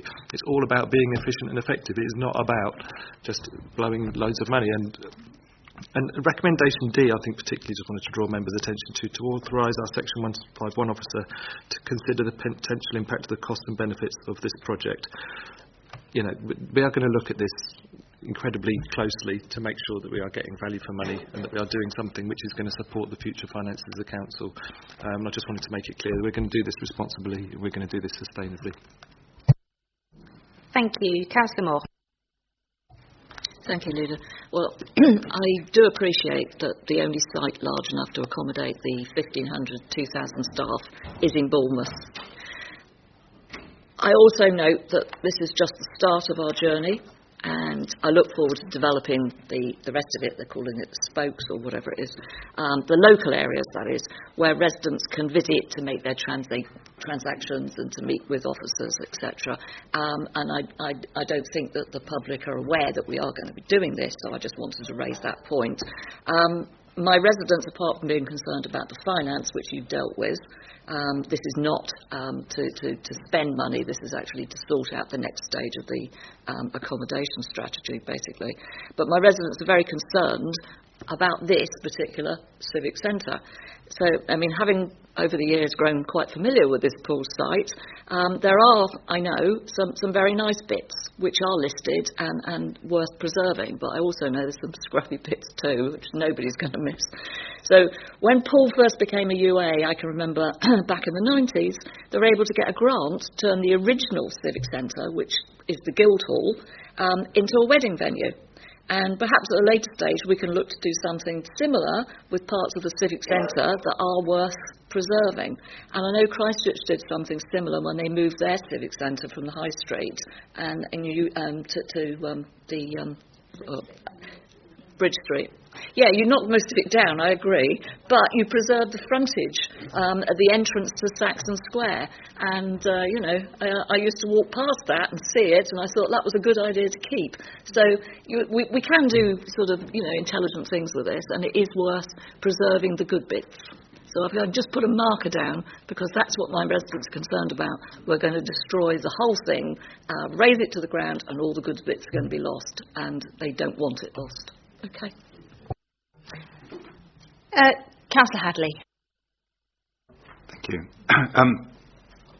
Yes, I think the 42% occupancy says something about we're running really inefficiently at the moment across our estate, and part of that is because of the cuts that have had to be made to staffing levels to date, and clearly your attempt to see whether there are bits of we could shut off or make better use of, I think does merit further questioning. There are partly because we're going to need to decant staff, so in order to refurbish now, this decision, if we make this decision today, that enables a greater certainty to move forward. And to say actually Bournemouth is the venue, that enables some tactical thinking about, well, what do we do to improve that site, and what do we not spend on the other sites until we know whether we're going to turn them into social housing or whatever purpose we manage to get to them.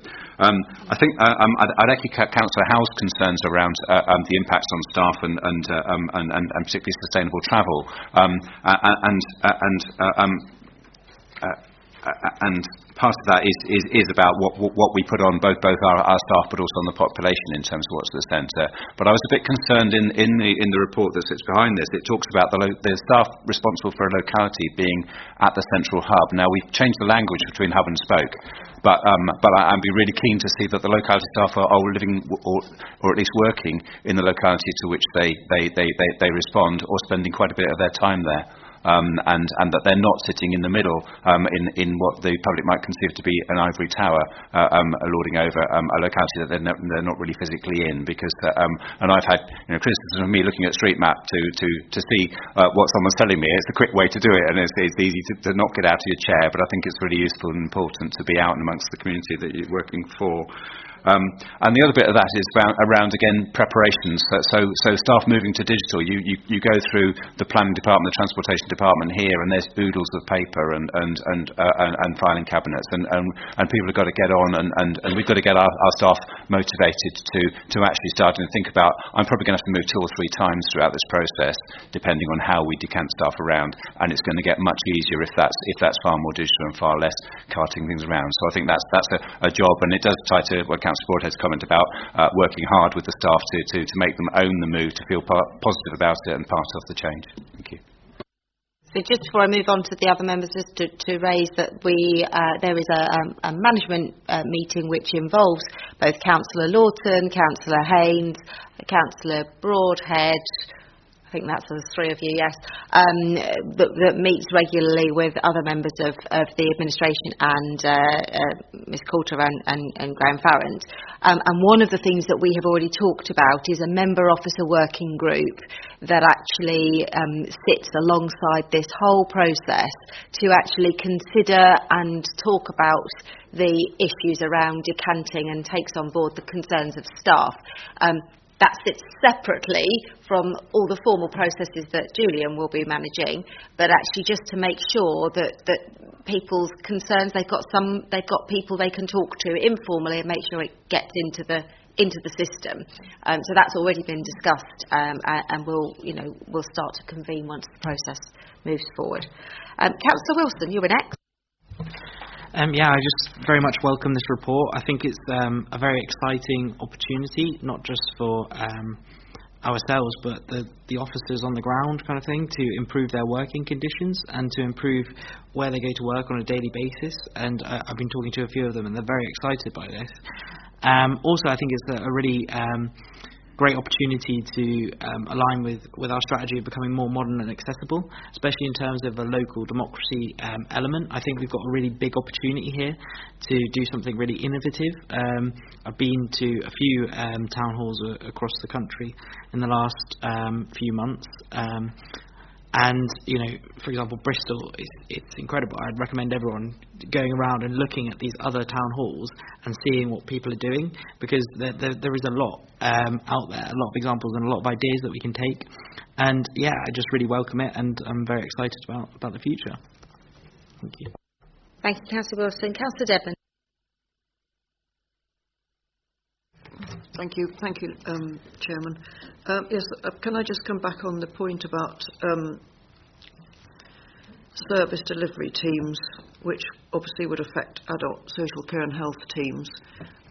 As I understand it, and as the report is more or less saying, most of their work will be done in the locality, and it will only be on the rare occasion that they will need to come back to this central building. And there are already, I get very mixed up with hubs and spokes, and you know, if this is the hub, is we Christchurch. haven't got a name for what's at the end of the other end of the spoke. Well, they'll have a spoke wherever they need to work, but a lot of their work is mobile anyway. And I think also that my feeling would be with this that we need to encourage much more working from home if you can. And I know a lot of people, I mean, both my daughters hated the idea to start with because they like going out to work. Now they both embrace it because they can do a lot more work without getting on the bus to go to work. So I think from that point of view, it's very, very helpful. And it is mentioned in here about the direction of travel, home working and things like that. And I'm assuming that this building will be a hot desking building, really, apart from the meetings that the council have.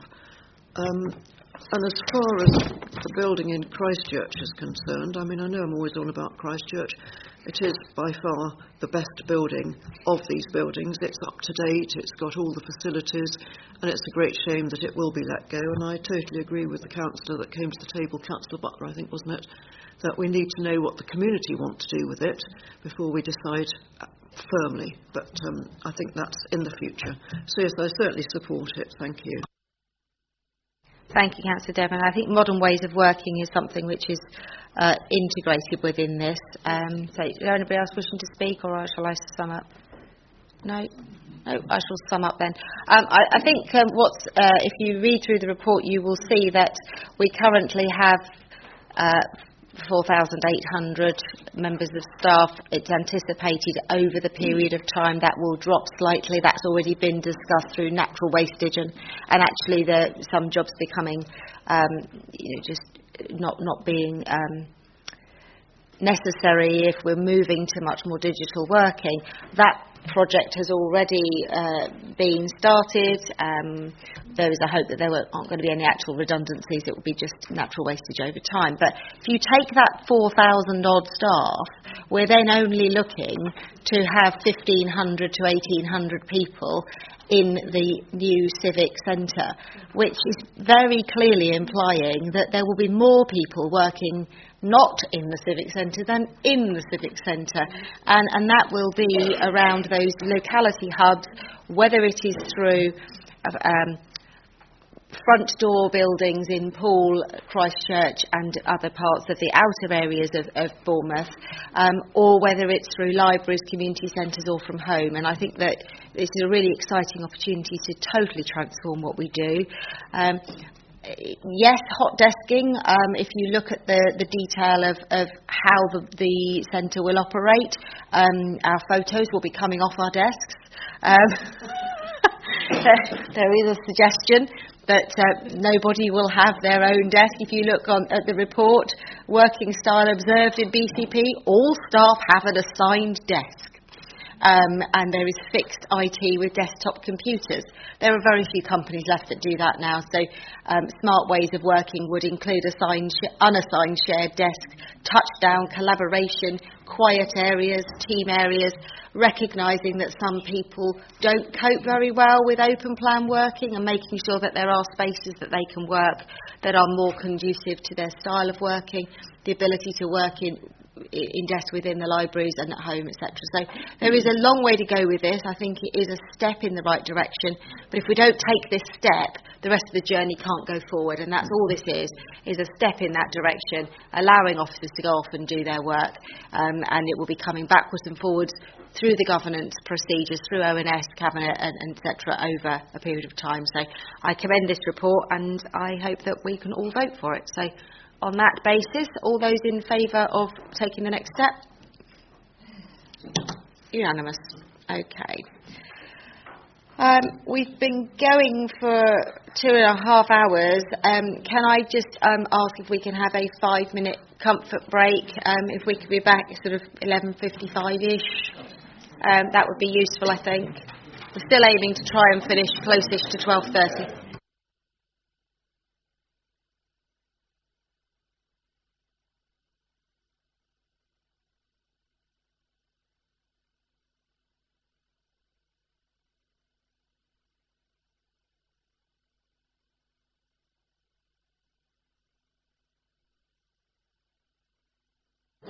Okay. Cabinet members, can I ask you to please come back to the table? Some of us have more meetings to go on to. So the next item on the agenda is item 11. Shall I just start without them? Item 11 is the corporate strategy delivery plans.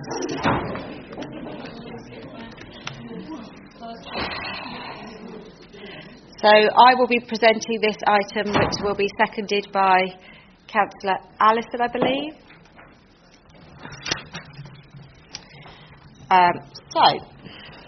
The delivery plans are basically the next iteration of the corporate strategy that was approved by full council last year. And one of the biggest comments that we had from the corporate plan strategy was, this looks great, how could I possibly not love this, but where's the detail? What are you actually going to do, and when are you going to do it? And that's basically what this is. So we've been working hard with officers, both at a senior level and operational level, to actually talk about what is it within each area of our corporate strategy wheel, so our fulfilled lives, dynamic regions, sustainable environment, brighter futures and connected communities. What is it we're going to do? What strategies do we need in place in order to be able to deliver the outcomes that we want? And what are the measures of success? So how are we actually going to measure this? What will our key performance indicators be? Because apart from anything else, if we're going to deliver this, our teams need to know what we're going to be holding them to account for, and we need to know what we're going to be held to account for.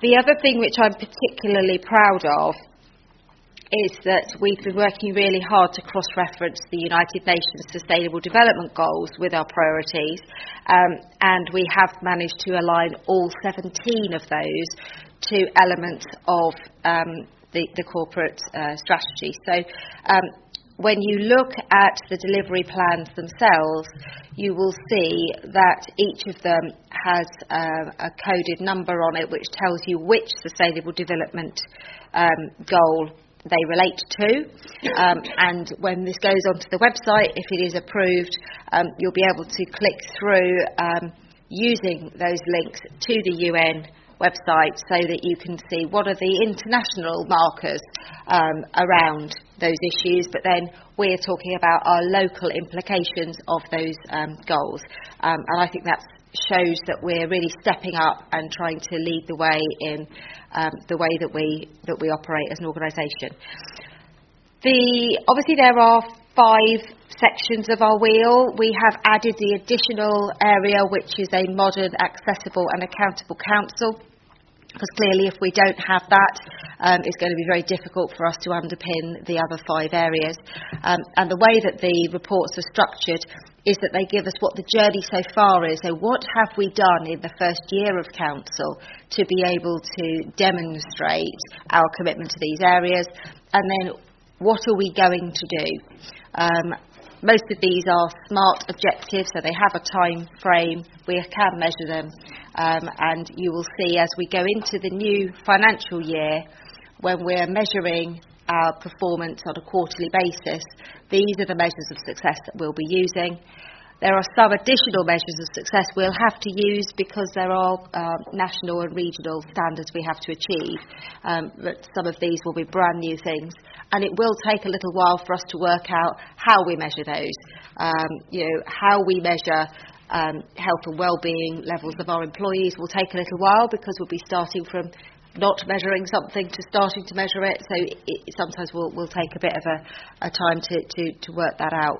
But I think that this is a brilliant piece of work that Julian and his team, and Bridget in particular, have taken us on this journey, and I'm really proud that we started with a strategy and we now have a really detailed piece of work that we can all turn to for what we've done.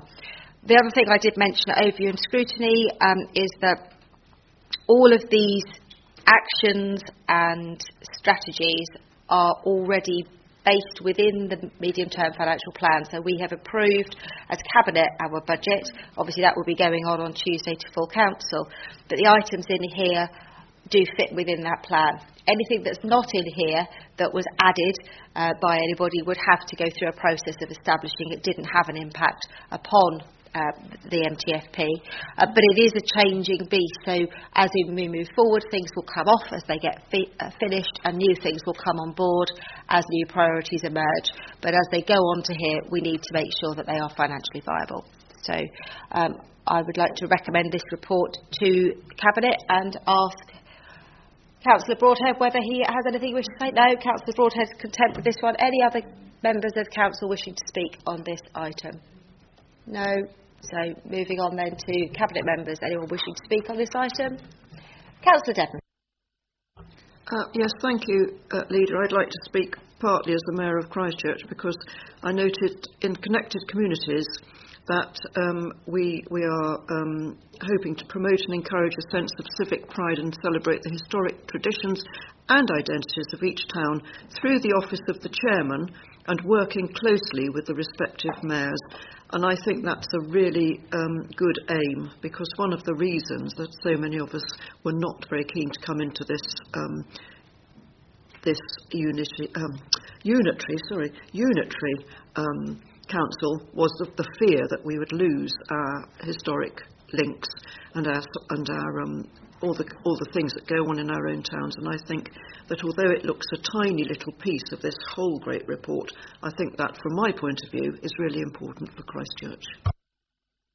Thank you, Councillor Dedman. Councillor Hadley. Yeah, I'd just like to commend the officers for pulling this together. It's a difficult thing to do, and I think it's quite visual, and it will be a really good thing we can engage with the public on. So I think it's a good piece of work. Thank you. Anybody else? Or Councillor Wilson. Just a short comment to just say that I really like the layout of it. I think it's modern and accessible. So yeah. Ticks the box then. Julian, please feedback. We like the layout of it. Okay. Well, if everyone is had everything they want to say on it, then we'll move straight to the vote. All those in favour of adopting this? That's unanimous. Thank you very much. So, agenda item 12. This is the Carter School Expansion Project update, which is going to be presented by Councillor Moore, seconded by Councillor Brown, I believe. Yeah, okay, so over to you, Sandra. Yeah, thank you, Leila. Carter Community Schools Expansion Project is one which we've inherited from our predecessor council, Borough of Poole. I'm pleased BCP officers have been able to come together with the United Learning Trust and agree a new funding package which will enable contractors to complete the project and deliver much needed new facilities for the benefit of our young people. The project includes new blocks for general teaching, technology and drama, as well as work to science and English blocks, the toilets, the staff room and the Learning Resource Centre. It will also provide 60 extra places per year group, 300 extra places in total. These school places are very much needed locally, and I ask Cabinet to support the recommendation as set. Thank you, Councillor Moore. Do we have any comments from Overview and Scrutiny Board? I don't think they considered this item. No. Any members of the Council wishing to speak on this item? Councillor Green.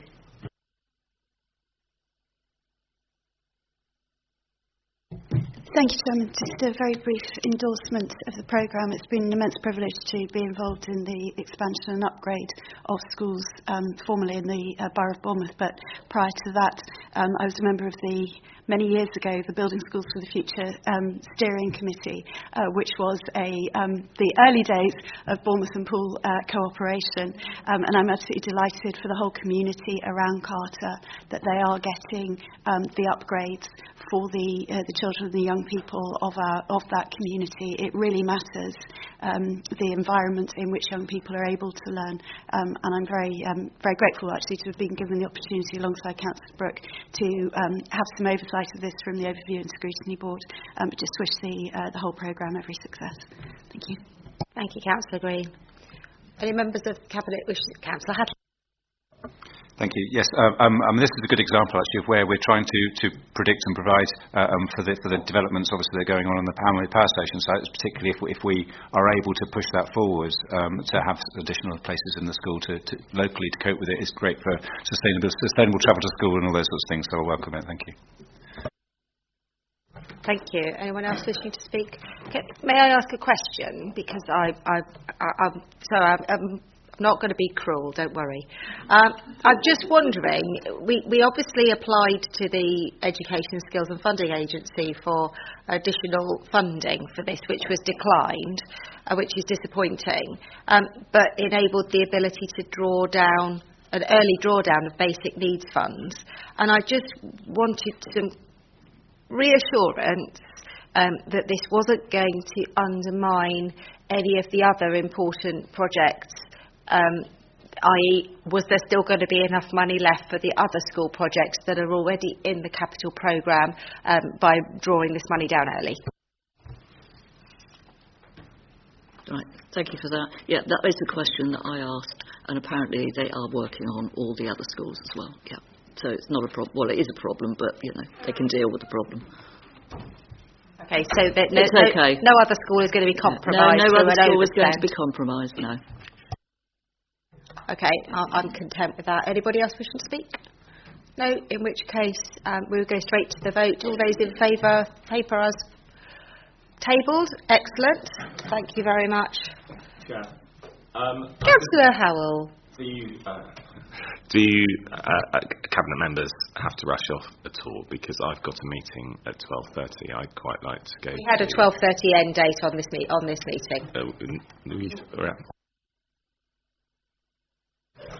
We have a 12:30 end date on the meeting.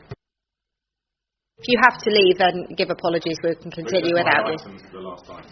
Okay. Well, item 13 has already gone. Do you want us to move item 17 and 18 next? Yes, that would be great. Okay, so if we go straight to item 17, which is the Bournemouth Town Centre Vision Winter Garden Site, which is presented by Councillor Howell, seconded by Councillor Allison. If you'd like to present.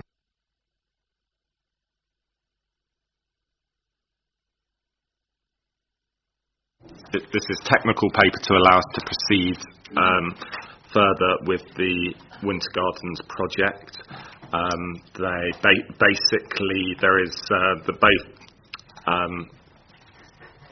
the council's put in a loan previously as part of the project.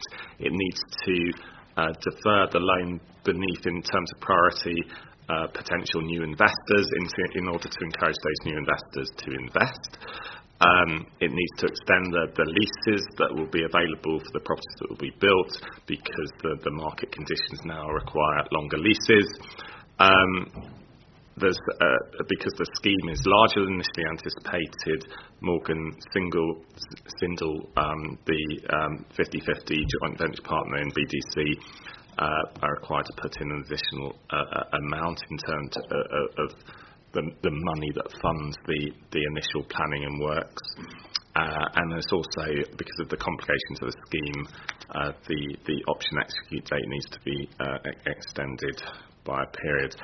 I won't say anything else other than Councillor Bartlett had a query about how the interest rate on the advanced sum that was essentially set in the initial bidding process when Morgan Sindall was selected as the joint venture partner.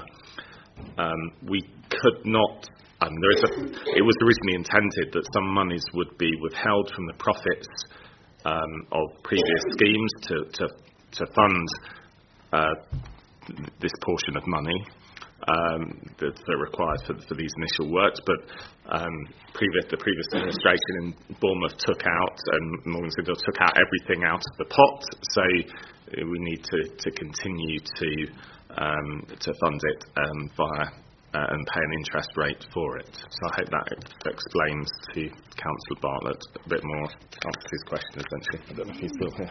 Okay. I'm sure he would welcome you emailing a response to him for his reassurance. Do we have any comments from Councillor Broadhead? Thank you. Thank you, Chair, and thank you very much to Councillor Howell. We discussed this in some detail around bits and pieces at the Overview and Scrutiny Board, but suffice to say, in complete agreement with Councillor Howell, it is very much a nuts and bolts paper, a technical paper, just to talk about the moving it forward and some of the necessary work that has to be done behind the scenes. Although, suffice to say, I think this is a very critical part of the Bournemouth Town Centre regeneration.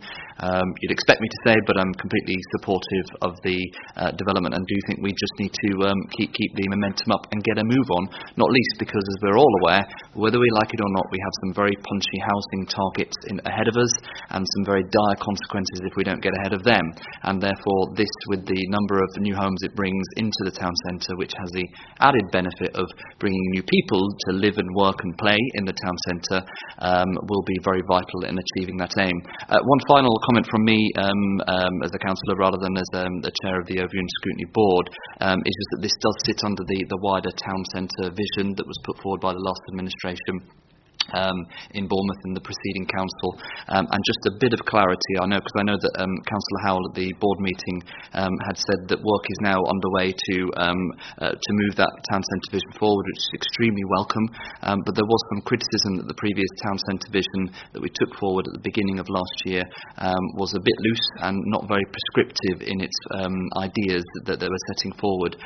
But I would just urge looking at that document, because we were very clear at the time that town centre vision document was the first part of a suite of documents, and the town centre vision document that we took through at the beginning of last year was an analytical document, and the aim of that document was to say, let's take a step back, let's look at where Bournemouth is now and how some of the pieces fit into the jigsaw, and then very much the intention that would be a springboard for further pieces of document, which I believe you're now underway on. So I'll remain supportive of that, but don't throw that piece of work away. It wasn't a prescriptive document, it was there to set the background for the work that needs to be done in the future.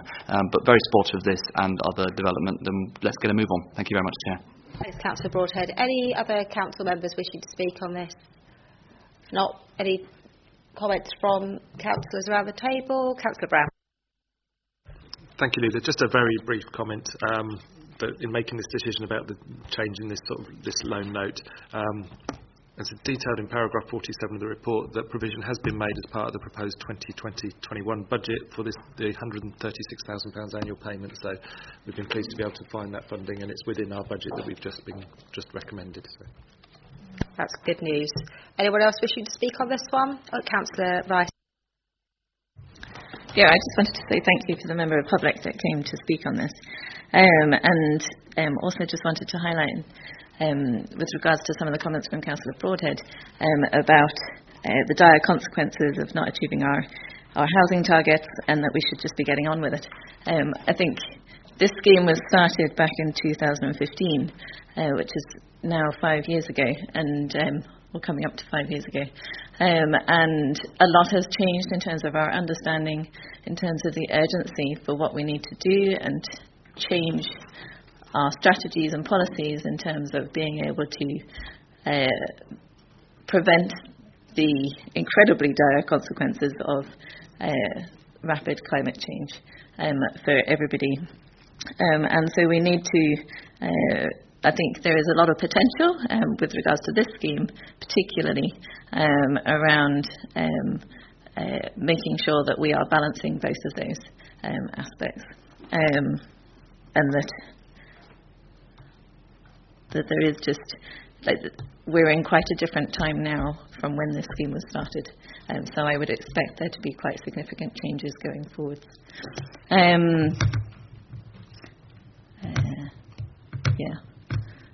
One aspect that's in here is about the amount of car parking that's in the plans, for example, so that would have been predicted, sort of using evidence that may be a little bit out of date now, and we just need to make sure that our policies are up to date and adequate of combating climate change and mitigation, rather than just necessarily.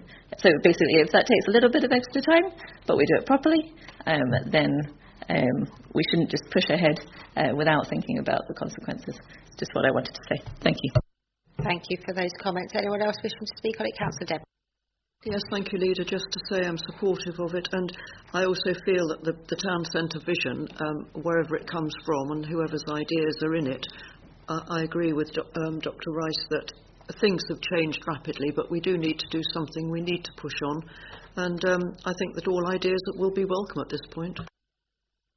Thank you. Anyone else wishing to speak, or could I ask Councillor Howell to sum up and move to the vote?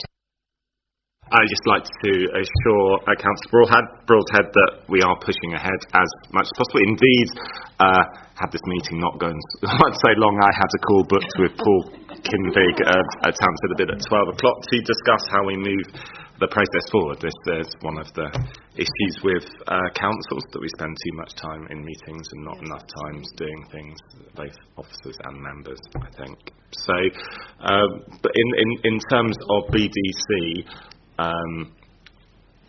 they're driven by planning policies and by law.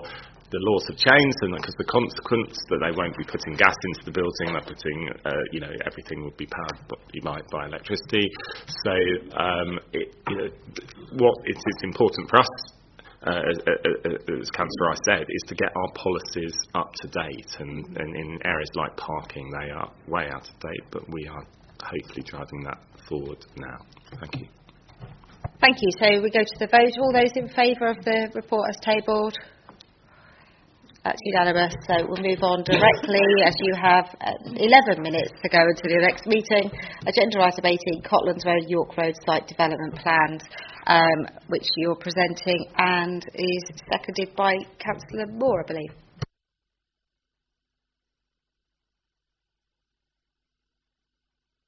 This is relating to Cotlands car park up in the Lansdowne. In order to redevelop that site, it's considered advisable to provide a multi-storey car park on one of the council's existing car parking sites adjacent to Cotlands in York Road. The council has two sites there.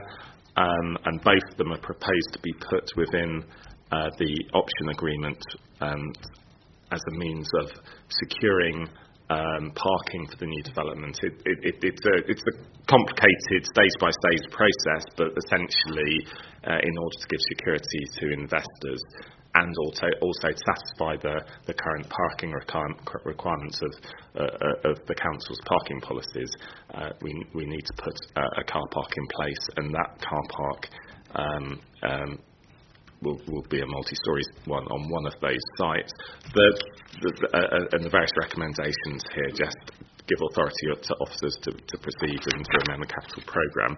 There were two questions raised in open scrutiny. Councillor Bartlett again raised the issue about what what was the purpose? Why wasn't the second car park being developed this time? Was it needed to be put in the scheme? Originally, it was conceived that there would be one large car park built across the two sites because they're adjacent to each other, but there's actually an access way to another site through the middle. So it's been, if two car parks are necessary, now they have to be built as two separate multi-stories, but it's not sure that the second one is necessary at the moment, so that's just there as flexibility as the scheme develops. Councillor Green asked whether car parks, as part of the process of putting these car parks in, we could negotiate other car parks out, and I think he was doing that. He mentioned Early Road, and that's a particular ward issue for him. What I would say is that, having consulted with the monitoring officer, we can negotiate car parks out, but we would want to do that as a strategic process and not to just play local politics, essentially. I think that's all I want to say, I think. Yeah. Okay, thank you very much. Councillor Broadhead. Thank you very much. Once again, quite supportive of this paper, and a lot of the discussions, as the Cabinet member has pointed out, were around some of the detail rather than necessarily the decision. Firstly, with regards to the Councillor Green's comments, the particular development he was referring to is not actually in his ward, so rather than it being a ward issue, I think it is a larger issue, and I think the discussion around the removal of sites from the option agreement was very much about the strategic timing. So whilst I agree with Councillor Howell that we need to think very strategically about which sites we would like in the option agreement and which sites we don't, looking kind of holistically into the future, the point was being made that if you have a very unique opportunity when you are being asked to inject two new sites in, you can't think of a better time to use that as a negotiating tool to look at whether there are sites that you may wish to remove. So I don't actually think he had a specific request of any particular sites, but it was more of a request to urge to look at this and use this opportunity wisely. Again, this could be a very exciting development for the centre of Bournemouth, and whilst I accept that in an ideal world you would wait to change parking and planning policies to create something which is fit for the 22nd century rather than the 21st century, equally, if you are, there's no such thing as standing still, you're either going forwards or you're going backwards, and if we don't engage with the reality of what is in front of us and start moving forward, then there is a very real danger, particularly with the Cotland site, particularly with some of the exciting parties that we've got involved, that there is a danger of it not happening whatsoever. So I anticipate that there will be some disquiet from some quarters about building car parks. On the other hand, through bitter personal experience, it's a brave politician that says to the wider public that we want to remove public car parks. So you are always caught between a rock and a hard place. But again, the benefit of this scheme, and indeed the benefit of multi-storey car parks in general, is that if and when the reality changes in the future, you can look at it again. So this is a necessary catalyst to get this underway, and I would urge all Cabinet members to be aware of that and be aware that this is something that you can change in the future, but we need to think about today. Thank you, Chair. Thank you. Any other council member wishing to speak on this item? No, in which case we'll go to the Cabinet for any comments. I'm recognising that Councillor Howell has literally a moment or two left. Anyone wishing to speak on it? Councillor Hadley. Yes, I think the opportunity to look more globally at the car parking provision in the town centre with a view to climate change and where we're going is really important, but we need to move forward with this scheme, I think. Thank you, Councillor Hadley. Councillor Rice. Yes, I have concerns, and I'm not convinced that I can support this scheme at present. The funding mechanism is based on 30 years of car travel, and so I feel that maybe hasn't been looked at adequately in view of the changing public perception of and the urgency of climate action required, and also in view of the UK-wide issue of transportation as being one of the only areas that we haven't managed to reduce our carbon footprint. over the last decade. So we do need to be brave politicians and enable our public to move in other ways other than using a private car. So looking at investing in buses that are of such good quality and such good provision that you actually don't need your car anymore. And combining that with healthy travel of walking and cycling. I also note that in this scheme it is fundamentally sort of put forward as a regen development project, but it is a multi-storey car park, and so it is has huge impacts on transportation of everybody. So it is really a transport scheme, when we're going forwards, and this is a big piece of work, and as a council we will need to be sort of looking into how we really do this in a completely adequate way, but there isn't anything in here about the carbon footprint of all of that transport particularly, so it's very difficult to actually say this shouldn't go ahead because we haven't got the information to say whether it should or shouldn't in terms of a carbon footprint impact on everybody by building this scheme. So for that reason I will be abstaining, because I do not feel that I have been given enough information. Thank you. Thank you, Councillor Rice. Councillor Brown. Yeah, just a quick comment. I'm very familiar with this area. I used to work in a number of these offices around here for a number of years and used to use these car parks. And I've attended a lot of meetings and discussions we've had around these proposals. And following those discussions, I'm quite convinced about the need for this. It's not top of our priority to be building multi-storey car parks, but it's necessary in this area because we're not looking at increasing the car parking provision in the area. We're looking at relocating it and actually reducing the amount of land that's set aside for people to store their vehicles while they're at work or while they're at home. It doesn't stop us pushing for more sustainable travel options, doesn't stop us promoting bike use and promoting walking to work and promoting public transport. It doesn't stop us pushing for people to shift their modes of transport to get to work. And actually, by having this multi-storey car park, longer term over the next 20, 30 years, by pushing modal shift, we'll be able to rationalise the amount of land in the wider Lansdowne area that's used for people to park their cars. So all of that parking around the neighbouring office blocks might not be used in the future, and that can be used for different purposes. And we'll end up, I'm convinced, over the next 20, 30 years, having a lot less car parking in that area, but it could all be rationalised to within this multi-storey car park. So I'm convinced it's not top of our priority list to do this, but it's necessary for this scheme, and it doesn't stop us doing the more sustainable things that we all agree that we need to do.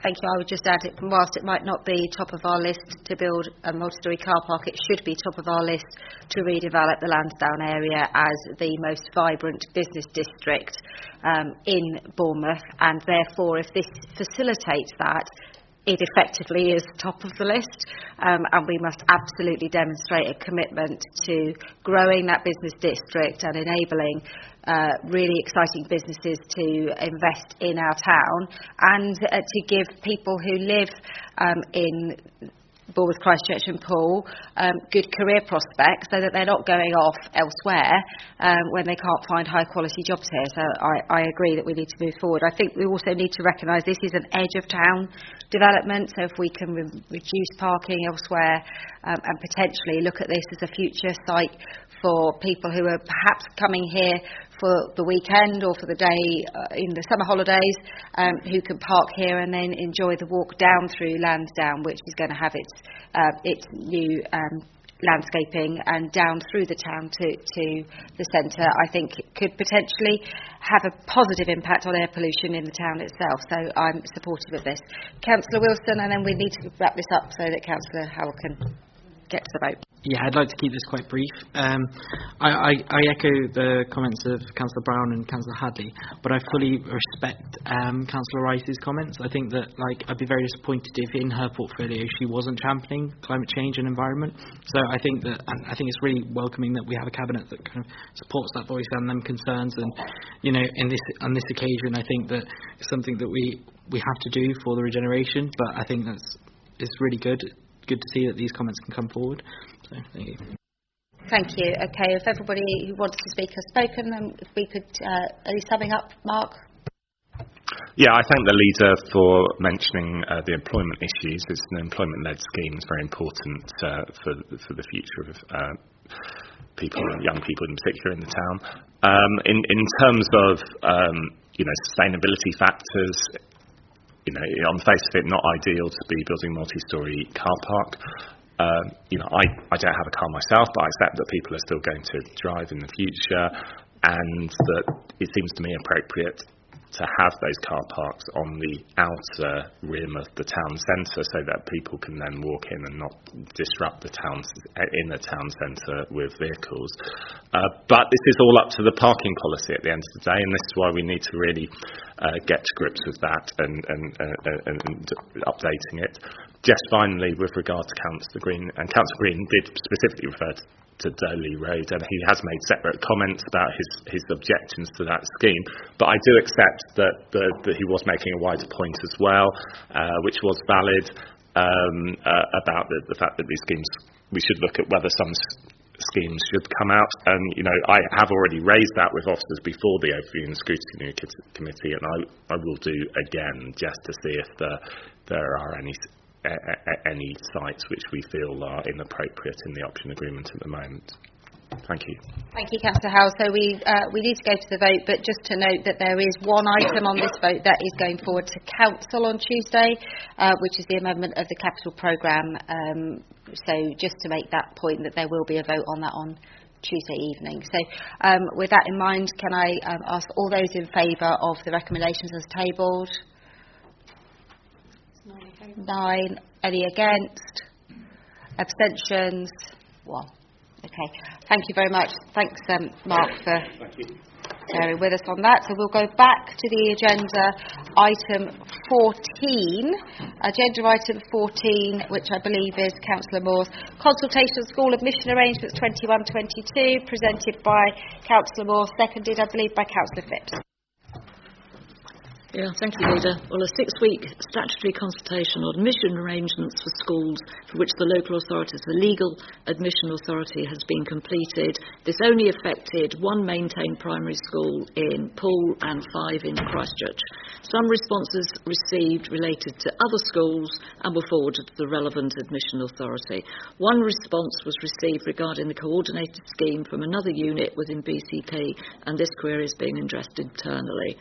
So I ask Cabinet to improve the recommendations as set. Thank you very much. Any members outside of Cabinet wishing to comment on this one? No. So, to Cabinet, anyone? It's fairly standard annual thing that we do. Yes.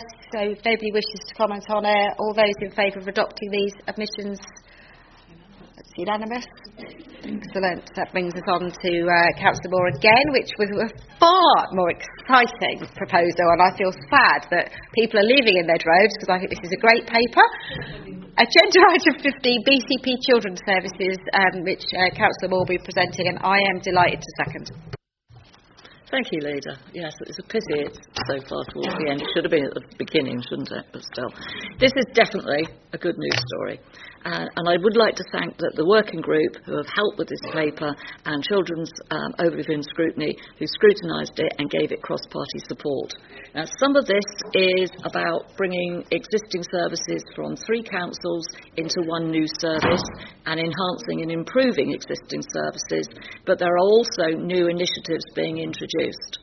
The offer is evidence-based and includes the good practice from across the 3 services and other good or outstanding authorities. It aims to address need early, for example, through family and parenting programmes, assistance with health issues, including mental health, and help for emerging problems relating to domestic abuse, drug or alcohol misuse. It also seeks to address unmet need and gaps in provision that have been identified. So personally, I'm particularly pleased that our current under-5s offer in children's centres is to be extended to age 11. And a specialist family support team will operate from family hubs to be located in 9 children's centres. This team will support children and families with needs that sit just below the level requiring involvement from social care. A team will also offer inclusion support to schools for youngsters at risk of missing out on education and provide support for youngsters being home educated.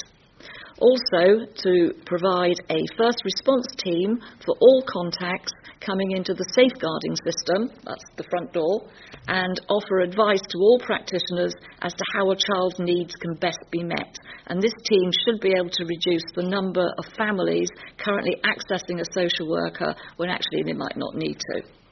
The youth offer is also being redesigned. There will be help with the PSHE curriculum, help to increase young people's participation in public life. For example, the NYP elections are now open to all schools across BCP, and anyone that came to the hustings the other night, the take-up has been extremely good, and the standard of debate is very high. And the result of those hustings is going to be announced on the 27th of February here in Poole. So, while universal services for young people will continue to be delivered at our youth centres, a gap in provision has been identified in our service for young people. Youth workers will carry out more outreach work and provide enhanced targeted services from the existing number 18, SAST and 507.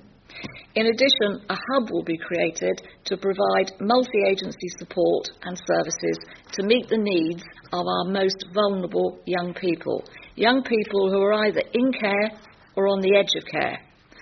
Now, this is the sort of hub that would work with the problems that we're getting currently in the gardens and at the bus station. So it's much needed and extremely welcome. The paper's involved a huge amount of work and a great deal of consultation with other professionals, so I would like to thank all the officers who have contributed. Thank you. Thank you, Councillor Ward. Do we have anyone from outside of the Cabinet wishing to speak on this one? No, it's a shame Councillor Green wasn't here because I know she would have loved this. Can I start by just adding a couple of points that I'm really, really excited about. I've read this whole report, not just the council paper, and I'm really excited about it. I think it demonstrates a really strong commitment to our children and under our Brighter Futures model. A couple of things I'm really, really pleased to see. One is around those children who are home educated, because I've been worried for a number of years about the offer available to those families, and I'm hoping that we're going to be able to strengthen our offer for those families in particular. I'm also really excited and thankful that within that youth provision there is a mechanism whereby our volunteers who run the vast majority of our youth provision are going to get support and training and development so that they can continue to do such an incredible job in the community. I'm slightly biased because I was actually on duty at my youth club last night dealing with 65 hormonal 12-year-olds. But I think it's really important that we recognise that whilst those children are not the ones we need to be spending real talent from our youth workers, they are people who do have their own issues, and we do need to support those children to make sure they don't go down the wrong path. And those volunteers sometimes are that much needed adult outside of the family that can provide that support. The adolescent hub that we've referred to, I know it's in its early stages of provision, but this could be a real game changer. And I think if you want to think purely from a financial point of view, the amount of money that we're spending fixing a problem when actually we should actually come up with a solution so we don't have a problem. This is a really important thing to do, and I'm pleased we're going to invest money in something for the good of those children so that we stop that cycle and give those children a real future. So I'm delighted to second it, and I'm really excited to get to work, and I'd love to be involved with anything on it. Who else would like to speak after that very emotional bit? Councillor Brown. Just a very brief comment, actually, spurred on by that. It's effectively, this is a prevention is better than cure approach, isn't it? Yeah. Which is always makes sense for the people involved, but also makes incredible sense financially. And it does talk in the financial implications of this that we're able to realise efficiencies by bringing teams together across the three councils. So this makes sense for young people. It supports our corporate strategy immensely, and it makes sense financially. Thank you. Okay. Oh, Councillor Rice. Yeah, excellent report. Just a grammatical thing in paragraph 11. I think there's a word missing at the end of the paragraph because it says at the right time in the right full stop. It doesn't have the word place, I assume. Thanks for that. Useful. Okay, if did you want to sum up? Just say, please vote for this. On that basis, all those in favour? Okay, that was a quick one, wasn't it? Yeah. Excellent. So that brings us on to the final substantive item, which is another equally emotive issue for people that it affects, which is traffic regulation orders. I know some of these have been hanging around a while. This is going to be presented by Councillor Hadley and seconded by Councillor Wilson. So over to you, Councillor Hadley. Thank you very much, Leader. So this was the first. This is as a result of the first Transport Advisory Group meeting, and the minutes to that are here. And we went into some of these issues in probably rather more detail than we will in the future, because it was good for getting everyone to the same page, and also exploring some of the differences in the previous councils in the way in which we deal with things like disabled bays and some of those areas. So particularly the first one we thought would be contentious, and actually the members of the public didn't come along, but Starbank Road. But actually there was a concern, and it mirrors a number of things. It was a legacy issue from Dorset Council. The residents very keen to see it implemented. Its use of the road space for storing cars in an entrance to the school is used a lot by kids walking and cycling. And by creating a residence zone, we're sort of confirming their use of that space, and that may be something that's more difficult to undo than if it was as it is now, always just restricted.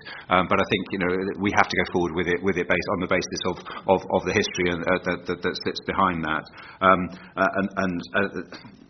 Given the time, I guess I'd take questions on the rest of it. But effectively, some of this is about advertising, going out to advertising double yellow lines and disabled bays. Some of it is the result of those coming back, and in all cases, I think I would suggest we go with the recommendation as you have before you. Thank you. Thank you very much, Councillor Hadley. Are there any members of Council that want to speak in relation to anything in their wards? No? Okay, and bearing in mind that these issues have had a big outing at the Transport Advisory Group, and the purpose of that was so that the Cabinet didn't have to spend hours going through ward-based issues, I recognise there might be Cabinet members who have ward-based issues on this list, and if so, if you want to speak on it as a ward member, that's great. Councillor Dedman, I knew that was coming.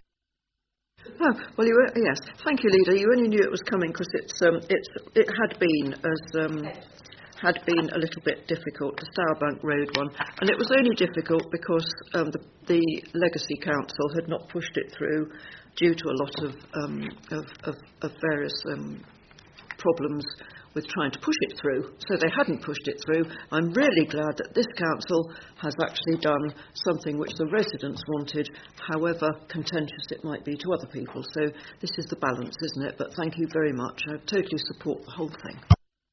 Okay, with that in mind then, are we all right to go straight to the vote on this one? Recommendations as tabled in the paper. All those in favour? Unanimous. Great. Okay, that takes us to the last item on the agenda, which is the forward plan for the Cabinet. And just to make everybody here aware that the Cabinet forward plan is published on the BCP website. So it is available for everyone to see. I would encourage those members of the Council who are here and members of the public to look at what's on our forward plan for the coming months, because it's a lot easier to influence what those papers look like if people come forward with their concerns. Well, we're creating the paper and not 2 days before we're about to sign it off when they suddenly come up with a great idea. So, I think we should stress the fact this is on the website. Please, everybody, spend some time looking at the forward plan. I do believe we might have a comment. We don't go through it at this, but I do believe we've got an item that we'd like to be added to the forward plan. Councillor Hadley?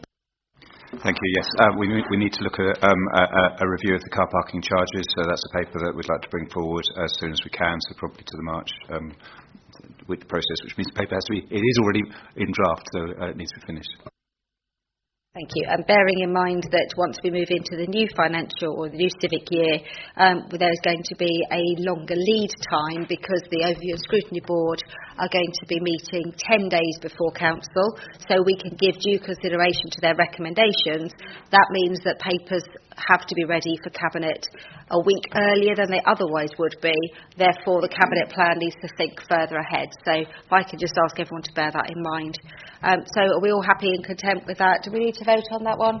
No, we don't need to vote. So we take that as read. And that then concludes this meeting of Cabinet 12:46. Oh, I'm sorry, Councillor Farquhar.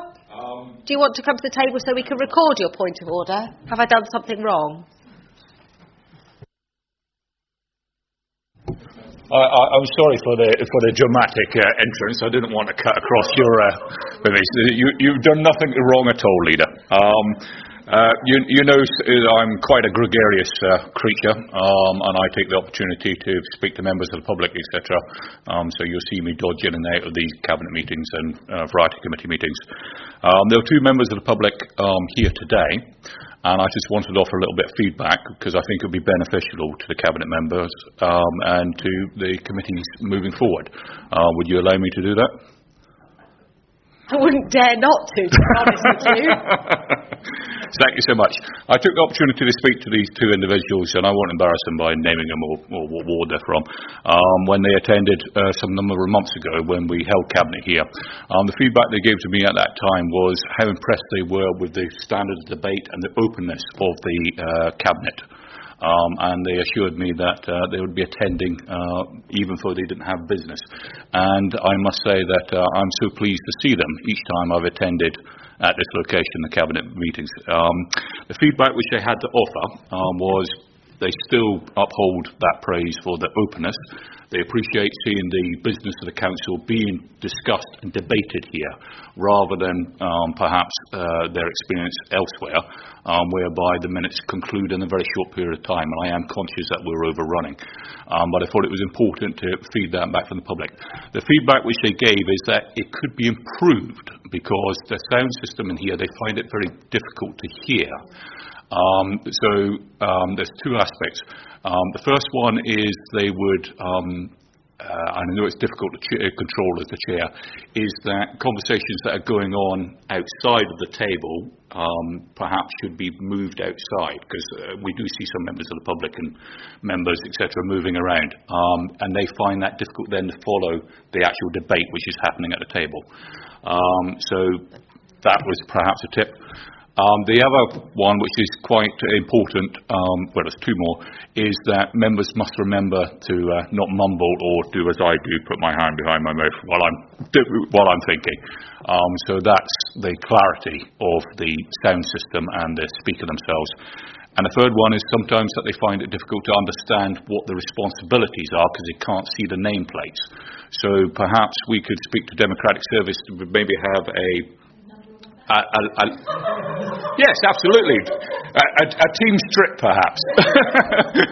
I don't know who played number 10 right enough, but there you go. But perhaps an A3 sheet which lists cabinet members, their responsibilities, etc., on the doors, laminated, might help people to put a name to the voice and the debate as regards their particular role. It's just a suggestion of my own, perhaps, to overcome having to have 3-foot high nameplates.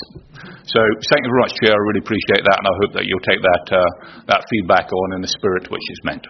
Thank you. I thought you were going to suggest that we provided popcorn because it was now so entertaining. I mean, I think that's a fair point. I think it's probably worth us in the initial housekeeping or my introduction asking that people take conversations out of the room, and it might well be worth our while actually introducing ourselves at the beginning of the meeting so that people actually know which portfolio holder it is, separately to a piece of paper stuck on the wall, but I don't see there'll be any problem with that. I think it will be useful sometimes for us to remind ourselves which portfolio holders we are. Thank you for those contributions. I'm glad they were entertained, and at that point we will call the meeting to a close.